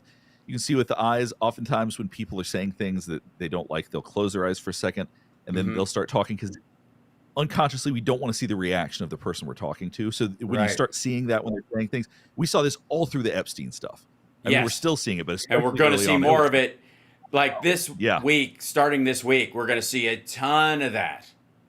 Yeah, and so when there's areas that it was probably going to be, the Epstein stuff in particular was at its worst at the beginning because nobody knew what the hell to do, and they were all sort of overwhelmed by it. So you saw a lot of this, but.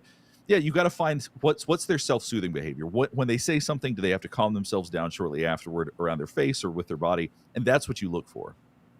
Right. And sometimes they can't. There's this weird thing with, like, Trump will grab hold of the podium and he'll do this, like this weird, like, almost like, I'm listening, but I want to get out of here. It's like this toddlery thing that when he rotates his shoulders, and then there's this other thing where he's just standing there like a kid in a fucking, it's the Great Pumpkin, Charlie Brown, while his parents are filming it, but he doesn't remember his lines, and he does this kind of like, right?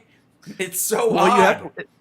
It's true, and what you have to look for with Trump in particular is he's big on emphasis. I mean, anybody that's ever watched him for 2 seconds knows he talks with his hands constantly. Yeah. So when he stops talking with his hands, that's when you know he doesn't want you to listen to him. When he stops emphasizing. So for him, he kind of gets still. So yeah, like if he's standing still with his arms by his sides, that's when he doesn't want to be paid attention to. Right. When he's so when you watch him talk about Epstein, you don't see him bring the hands out, say like blah, this and that about the Epstein files. Right. As soon as he starts talking about the Democrats are like this, then you see the hands come out immediately. Yeah. This is Biden's doing. The Democrats made up these files. And yet the files don't exist. I've still never understood that argument. Yeah, that's amazing. Like that whole, and again, unpacking that, there can't be any truth in it. So there's such a flood of lies. Like all the signals are bullshit. This is this sort of flooding the zone. So the one thing that stands out, there are a couple of things about his hand gestures that, he does a bunch of this, which is stop, and then he squeezes it down. So this is to me, this is like it's like you read it in a fucking managerial book in the 80s. This reeks of that kind of stuff. You can stop people in their tracks, and then you bring them to your conversation. You take the topic, you stop them where they are, and then you bring them in. It's like something out of Est or whatever, right? It might literally be true, actually. That maybe where you got it. And then he does this kind of like hand tamp down that looks like he's buzzing in on a game show, but it's also like putting the person down, right? He's like quit it, quit it, quit it, quit it, like his mom used to do it to him. He does that with reporters. And then I've always been like this little effete, almost like weird triple quotes that he does with his hands, which is, you know, considering how alpha male he's supposed to be. This always struck me as like an effete northern rich dude, you know, private school, like prep school thing. It's a very delicate hand. It's super delicate. It's really bizarre, but it looks like somebody trying to class themselves up, you know, like like putting their pinky up intentionally while they're drinking tea, and it's like they got a flag on the end of it, and you're like, dude, that's not how it works. You just lift the slightly, you know. But they're like, look what I've got. Oh, damn.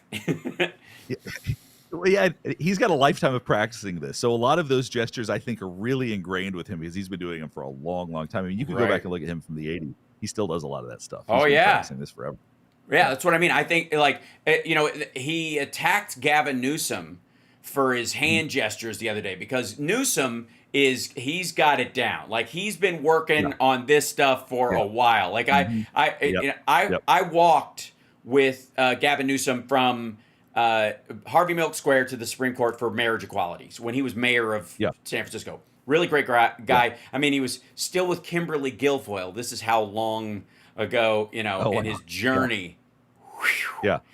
But even then, he was doing this kind of like, you know, gesturing thing that he does or whatever. And there's a thing in like world politics where like this means fuck you in the Middle East. So Clinton started doing the little pinch thumb, which became a standard on him. But a lot of people did it until George W. Bush just went, "Hi, everybody." And you're like, you know, son of a bitch, right?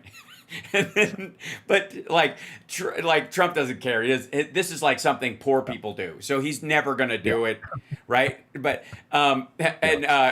but yeah, so Newsom, I would say he came out of like a politician dispenser. Just amazing. He's like, here he is, you know, like, but Trump has always felt like, and I think this is why Gavin Newsom gets under his skin. He's always felt like he's trying to catch up with the Gavin Newsoms. Good looking, smart, very Macron in that regard, somehow in control of their bodies. Because I don't think Trump's gestures, I don't think he really realizes how much he does it. I think he taught himself those techniques, and now it's like pathological. So here's the thing about Trump that I've always thought was possible. I'm not positive of this, but he does seem very ADHD. Like, he really does, and I think that adds into the mix of. Don't try to make me sympathize with him now. All right, go ahead. Sorry. No, and so it's the part of the reason I think he has such a hard time sitting still and is impatient. It's like when you combine that with these sort of narcissistic traits. If you combine ADHD and narcissism, I think that's what we're seeing a lot. That's why he can't sort of behave, for lack of a better term. Well, okay, so there's a difference between ADHD and not giving a fuck. Because, like, you know what I mean? Like, I think a lot of artists are ADHD, and that's why, like, a songwriter's like, I'll work on the bass part. I'll put down the guitar. I'll pick up this part. I'll start working on lyrics or whatever. There's always something to do. Directors, I would argue, of films especially, is the best case scenario for somebody with ADHD, because you have to manage so many disparate things and put them all together that you could distract yourself down a hole until you're bored with it and still be accomplishing something, and then go to the next thing and that kind of stuff. And politics can be very similar, as depending on the size of your office. But buildings, not so much. Buildings, once you like, he doesn't draft the fucking things. He doesn't create them. It's not his design. He just hands it off to somebody. They pay the mob, and the building starts getting built. And so that's why I spent a lot of time just golfing and dicking around with Jeffrey Epstein. No pun intended. Because it's just there's no life. It's not like he wants to hang out with his family, raise his kids. Yeah, and that's. But when you think about somebody who, if you combine something like narcissism with something like ADHD, if for argument's sake he had something like Oh that, yeah. people with ADHD and I have ADHD, so I'm not knocking it. They're chronically impulsive. Like there is just part of the brain is organized to where you're constantly trying to find stimulation. You're constantly doing something. Yeah. And I think that if he didn't have some kind of impulsivity issue, he would find sitting still being very powerful. I think that's what that he would find there to be power in, like being regal or whatever. I think that he has such a hard time with that. That's sort of his style now. At least that's Right. my interpretation. Yeah, I don't know. I mean, it's hard to tell if he just can't sit for very long because the diaper gets full and it just becomes increasingly obvious to everyone around you. There's practical aspects of things where like, I think he's lying. Like, nah, he's just got an athlete's foot and he keeps doing this the whole time. You got off baseline, right? That happens. Or so I did one of the first projects I did it was in 8th grade in science class. We had to do a project and I did one on polygraphs, on the concept of a lie detector and all this kind of stuff. And so I read 3 books on it. I built a rudimentary one with a little kit thing that they did, and I gave it, and that was the only A I got in middle school. And I was very proud of myself for it. But the one of the things that struck me about when reading it was that the way you could throw it off was put a tack in your shoe. This was one of the ways they initially did it. Put a tack in your shoe, and every time you tell something true, you step on the tack. And every time you lie, you take your toe off the tack. That's it. Like, if you can, because it will mess with you no matter what you do. Pain will cause your nervous system to react. Yep. So he's got a bunch of physical issues right now. And whether because we know he's had a catheter in and he's got a diaper on and he's got all this stuff, so that there could be a moment where it's kind of like I think it was Ghostbusters 2 where he's like, is he hungry or is he pooping, right, when he's holding the baby up because he can't tell the difference because you don't really know until it's too late. Is it what are the most like standout moments with Trump that you've seen where you're like, whether it's the Epstein stuff or his own physical health or questions that you've seen him ask that stood out to you where you're like, there's something going on here? The Epstein stuff has by far stood out the most to me because that's what he feels the most about. And like I said, right, for a lot of other stuff, he just assumes nobody notices this. I don't care. Like, nobody sees these other issues I'm having. The Epstein stuff was being asked by other people that he thought were inferior to him. And he was being forced to answer and talk about things he didn't want to answer. And this was the one narrative he had no control over. Because historically, the Democrats say this or that. Like he feels like he has some control over the narrative. He can argue about it. This one was getting in some really uncomfortable places, and he had no control, even of his own base. So this was just an area. If there's one thing he's not going to like, it's not being in control. And this made him feel out of control. So that by far, the body language around anything related to Epstein has by far been the most interesting. Yeah, his whole like interrupting thing with Pam Bondi, that moment where he was like, "Wait, are you still asking about Jeffrey Epstein?" was one of the most bizarre interjections. Like it was so bad. It was such the wrong thing to do, but he couldn't help himself. And that goes to that kind of impulse, narcissism, control freak aspect of it. Yes, like could he have stopped himself from doing that stupid moment? I don't. Well, the thing is, he's not used to there being consequences. He's used to saying that, and then people going, "Oh, okay, well, whatever he says, we'll go along with it." And so he just assumes if he says that, the people will fall in line and go, he just said that, so we agree. And that didn't happen, and that was shocking to him, I think. I think that he's so used to that he didn't expect anything other than just everybody going, "Okay, good job." And I mean, maybe that's why they released the memo the way they did, that unsigned one on a Sunday night, in the night of the Texas floods. They were just like, hope it'll go away. But it just got legs beyond what he's saying. And so that'd be another question for you, especially, because I'm sure you've also seen the media support structure around him. The Charlie Kirks of the world, but also like the Marjorie Taylor Greens, the people who were born, were built out of this QAnon thing that is deeply tied to the Epstein thing. Yeah. To them, their personality is predicated on their caring for children being victimized. For all their other faults politically, that's the one area where their heart outruns their head. And yet they have to defend this guy because he's their dude.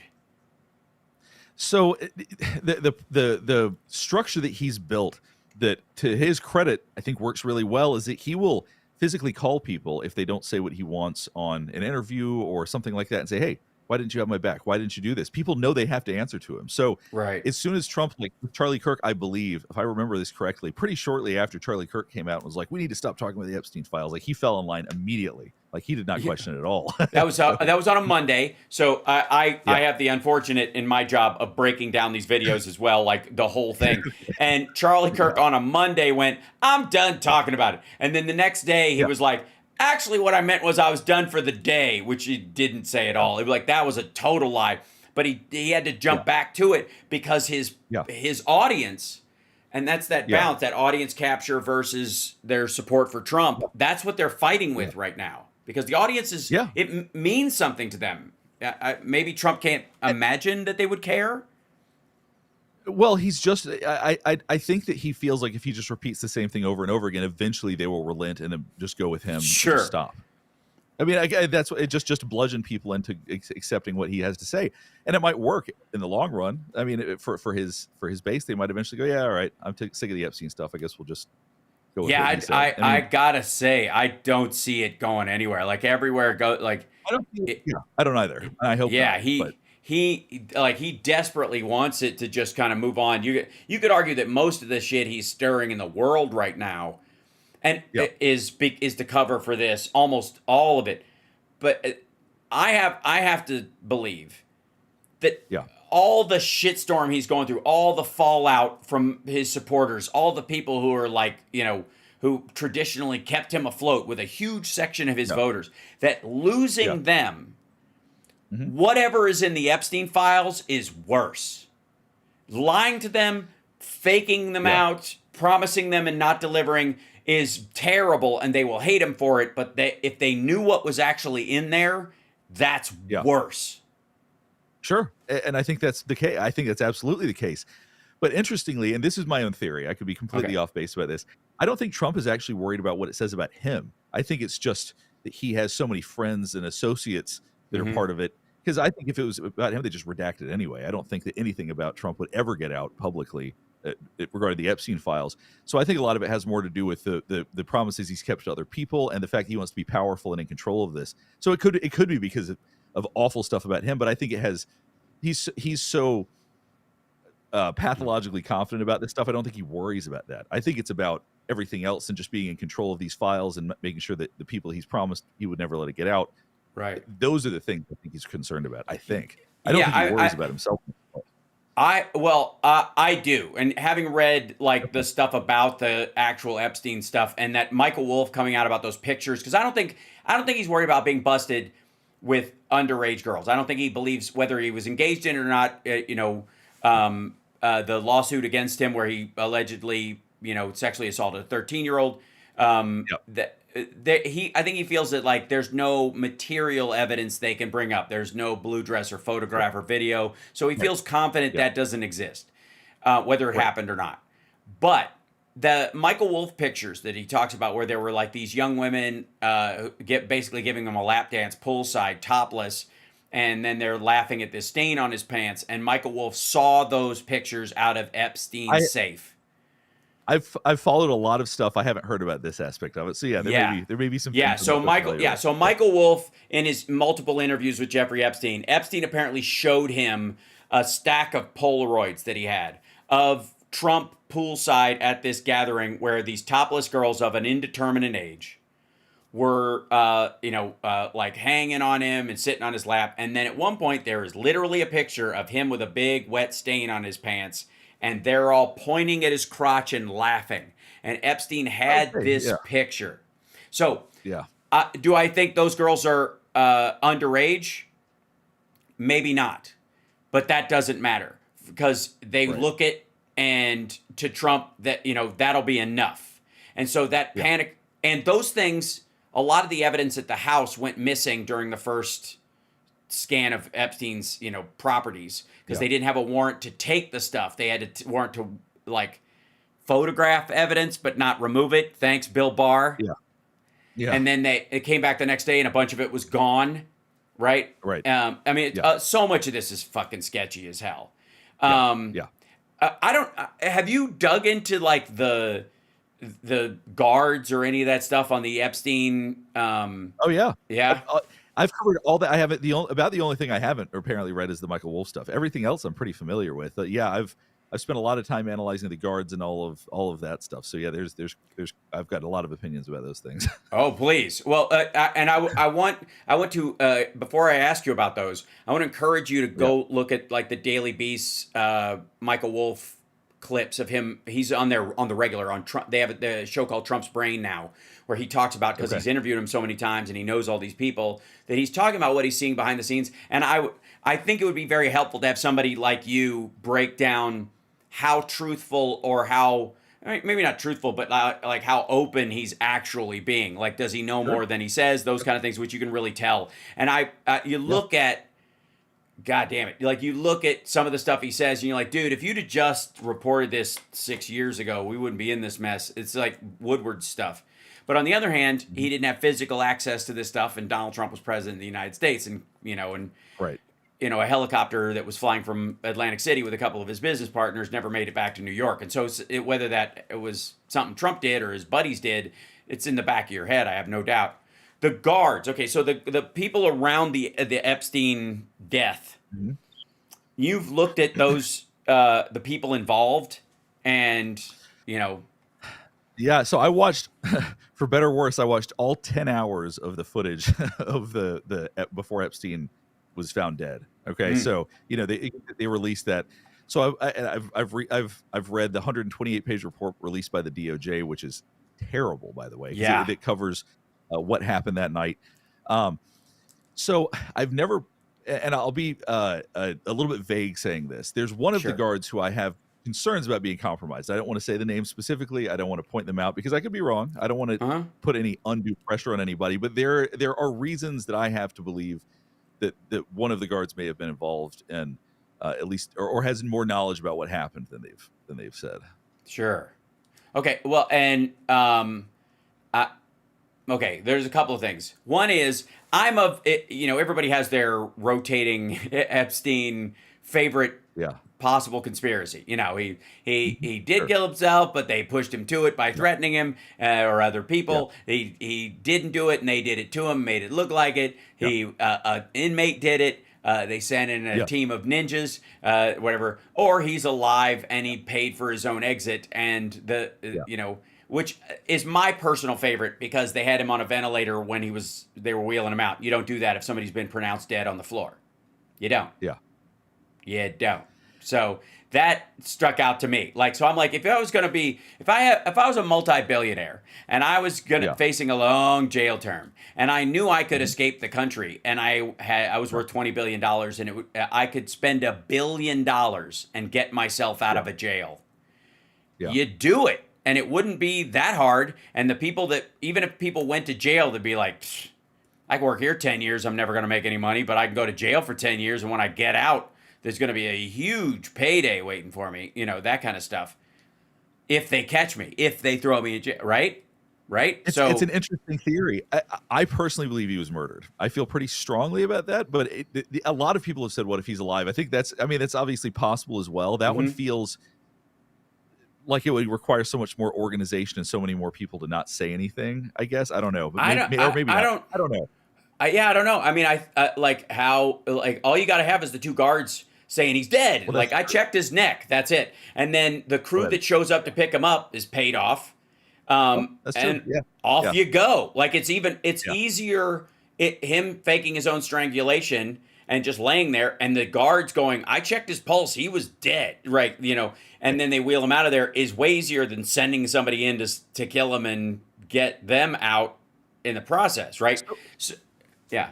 But there's a couple of things though. Just I want to throw these out there because I think they're fascinating. I think this whole conversation is allowed to happen within giant air quotes. So the whole point is we obviously can't and don't know, and so speculating on it and stuff is fascinating. But it wouldn't even be possible if there weren't these raging gaps in the information, which are very telling in and of themselves.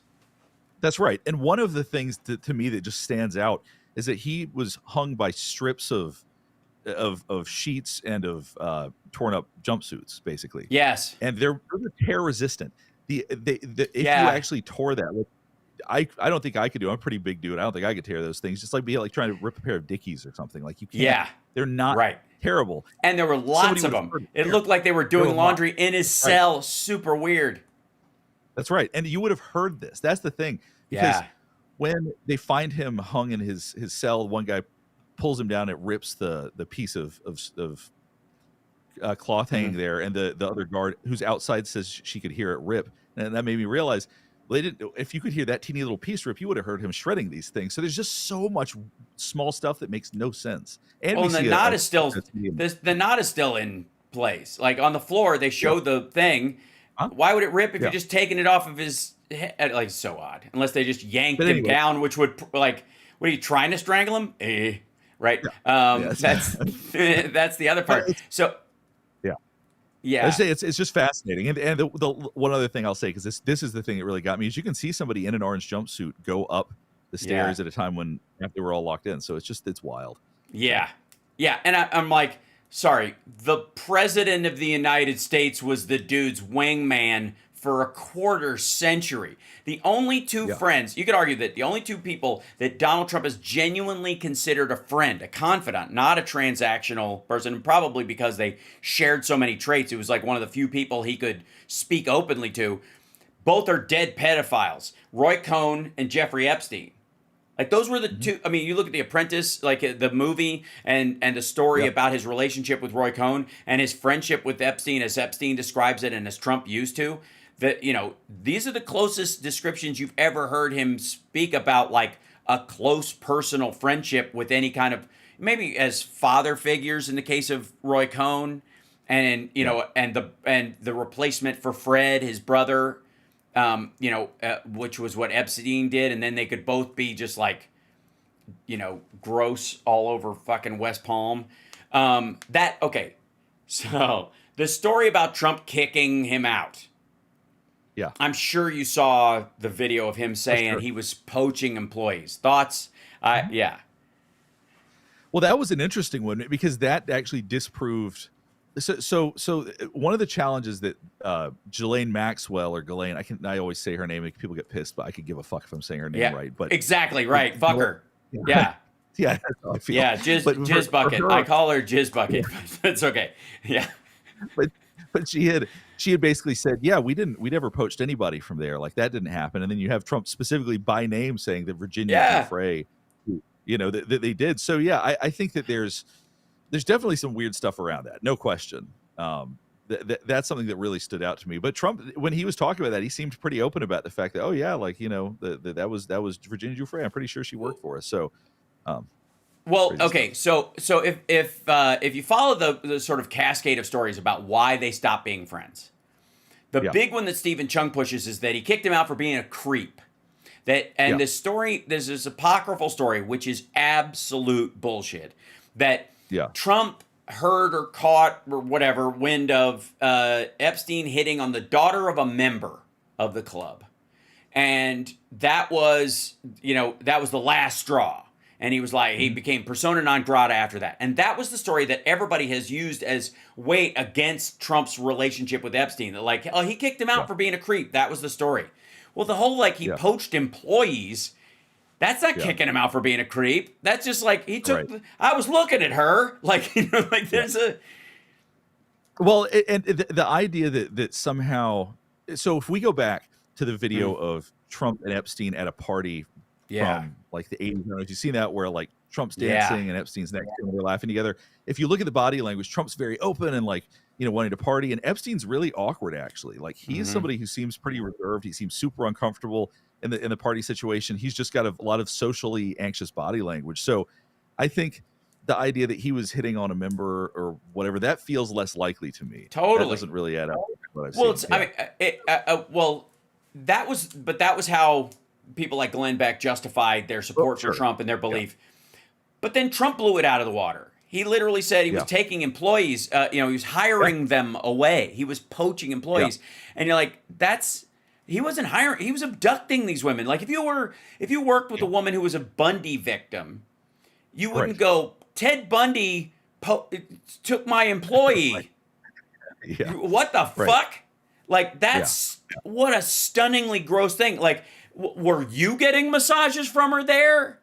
Is that why you hired her? And then, I have this issue with, like, let me get this straight. He kicks the guy out for hitting on the daughter. This is if you believe their story, which is not true. Obviously, Trump blew it up, but this is the one they've been selling. You believe that Trump heard that he was hitting on the daughter of a member at Mar-a-Lago, and he kicked him to the curb. But you were fine with him going after the local high school girls, the poor girls from the trailer parks and that kind of stuff. So you only gave a shit when it affected your bottom line in this kind of transactional nature that you were talking about before. Sure. Like, that's not moral. That's not ethical. That's just money. But that's I've never seen more mental gymnastics than the people who both, are basically saying that, we are the gatekeepers of morals, and yet we support this kind of behavior. It's this. Yeah. It's a bizarre dichotomy. Do you see them lying to themselves? Like when Marjorie Taylor Greene and these others, like she was touring around with Matt Gaetz. Like, do you see? Are they aware that they're lying to themselves? They don't. They're really good at appearing comfortable when they talk about it in public. So if they've practiced this and they've gotten over those feelings. So by the time they talk about it in public and on camera, they look really confident and open and seem to feel good about it. But we're not seeing their initial reaction to it. That's the hard part when it comes to body language, for example, is when somebody initially hears something that they find disgusting or they don't like, they process it. If they practice it for a while and then say it, the emotion's gone, and then they can just say whatever they want. So I'm not seeing a lot of them being uncomfortable, unless sometimes if they're confronted with questions, they might hem and haw a little bit. But generally speaking, they seem pretty comfortable with the stuff that comes out of their mouths. Is it because they've worked this lie over in their head so many times? Because the cognitive dissonance necessary to carry that around. But you also got to think about some of them I think share the same qualities as him, so I don't think that there's much cognitive dissonance going on. Sure, okay. But fair point. The excitement of pleasing Trump, the excitement of thinking, oh man, he's going to love hearing this, that overrides any sort of discomfort they have. Right. It's like, look at what I'm saying in public, look what I'm saying to this stupid fucking reporter, and I'm making a viral moment or whatever it is. Yeah, that excitement overrides the other stuff. And is there is that common, do you think, among cults and the like, is that you shift your personality anchor from you to them? So what we see oftentimes in cults, for example, this is something I did a counterterrorism program that I was a part of years and years ago, and cults was a big part of the focus with that. And typically you have a narcissistic or psychopathic leader and people with borderline personality disorder as followers. And people with borderline personality don't have a great identity, so their identity becomes their leader, essentially. So sure, so you have this tracks. Weird dynamic. And but enough about MAGA. Enough about the administration. Can you break people of that? Is there obviously in cults sometimes there's a last straw. There are people who didn't drink the Kool-Aid at Jonestown. There are people who walked out of the building at Waco or left a couple of days before. What is it? It's a lot of it's if somebody's trying to save their own ass, because they're not going to stop having a borderline personality, or they're just going to find a new cult leader, essentially. So they might abandon ship when they feel like, and some of them don't. I mean, you look at I'm trying to remember back in the 90s, there was like the Hale Bop comic cult. T and Bo and the people who cut their balls off and left their Nikes by the bed, and right. You don't need shoes in space or nuts, right? So depending on how much you identify with your leader, you might never abandon it. You might go literally as far as you possibly can. Some people do. So it just depends. Right.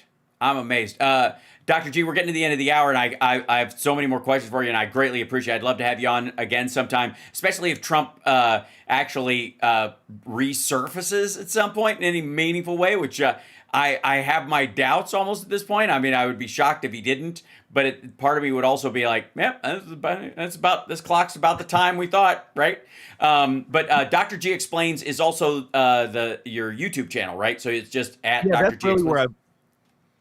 Dr. G Explains. That's where I'm most active on my YouTube. People contact me with cases they want me to analyze all the time, I'm always happy to do that. So yeah, YouTube's my since this is a one-man show, I'm not on like any other socials really because I don't have time. But yeah, Yeah, dude, it's a lot. I broadcast to everything because I don't trust any of the sites themselves. I've had a couple of bad experiences, but I hold on, I'm gonna bring up your site on here. There we go, so I can show everybody. There we go. Bring this up. Dr. G Explains. So at Dr. G Explains. On there, it's I'm going to assign you something. Then if people ask you to go through stuff, I'm going to ask you to look at some of the Richard Wolff stuff and see if you can see like how forthcoming he is being, if that interests you at all. If your mission, if you choose to accept it, this podcast will blow up in 10 seconds. But it would be, because he's supposedly such an insider. He supposedly knows so much of this stuff. And I occasionally I find my antenna going up, my sort of bullshit detector. And I'm like, I think he heard that from somebody else. I don't think he heard that inside. And the other one is I think I know the person that he's, I'm fairly certain I know who he's mentioning here because I've heard them speak, that's giving him his inside information. And I don't trust that they're not lying to him, right? So it's tough. Yeah, I'll start reviewing this. I've had people actually send me emails about it, but I have so many I didn't really know what they're referring to. But I'll check that stuff out for sure. Yeah, especially the pictures, the story. He's told it a couple of times now about the pictures that he sent. Yeah, so that really fascinates me because those exist somewhere. And I think if Epstein had those, he didn't just have physical copies. I'm sure he scanned them and backed them up and put them in a safe deposit box in Switzerland too. And or the Russians have them because that's where all his money went through. Yeah, right.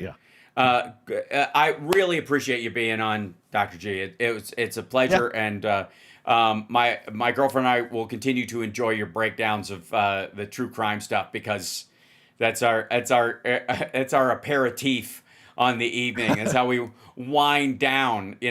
She falls asleep to serial killers and that kind of stuff or whatever, and I sit up in bed going, all right, if this fucker got in the house, how do I kill him?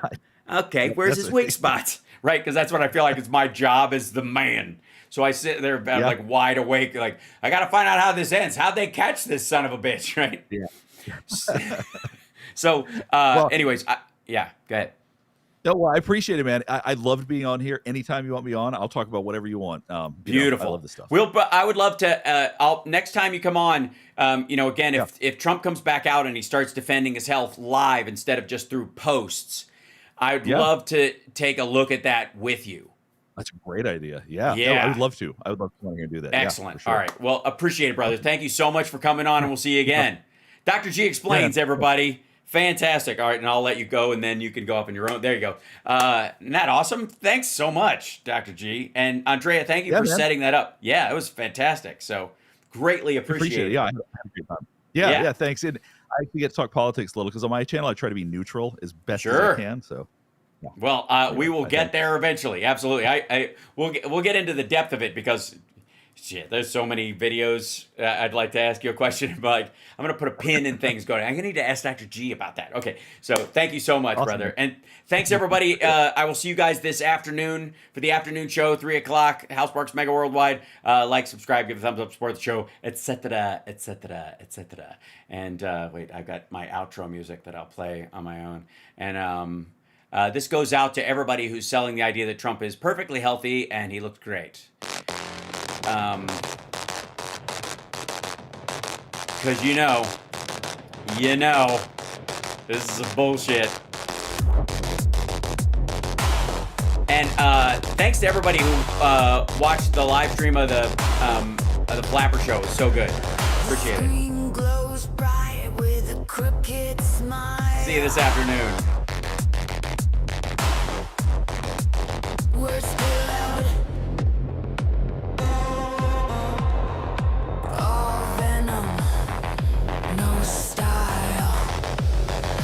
Promises made, they rot in the air. A handshake, a lie, a blank, cold stare.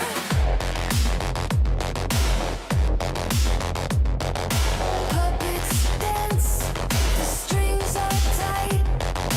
Shadows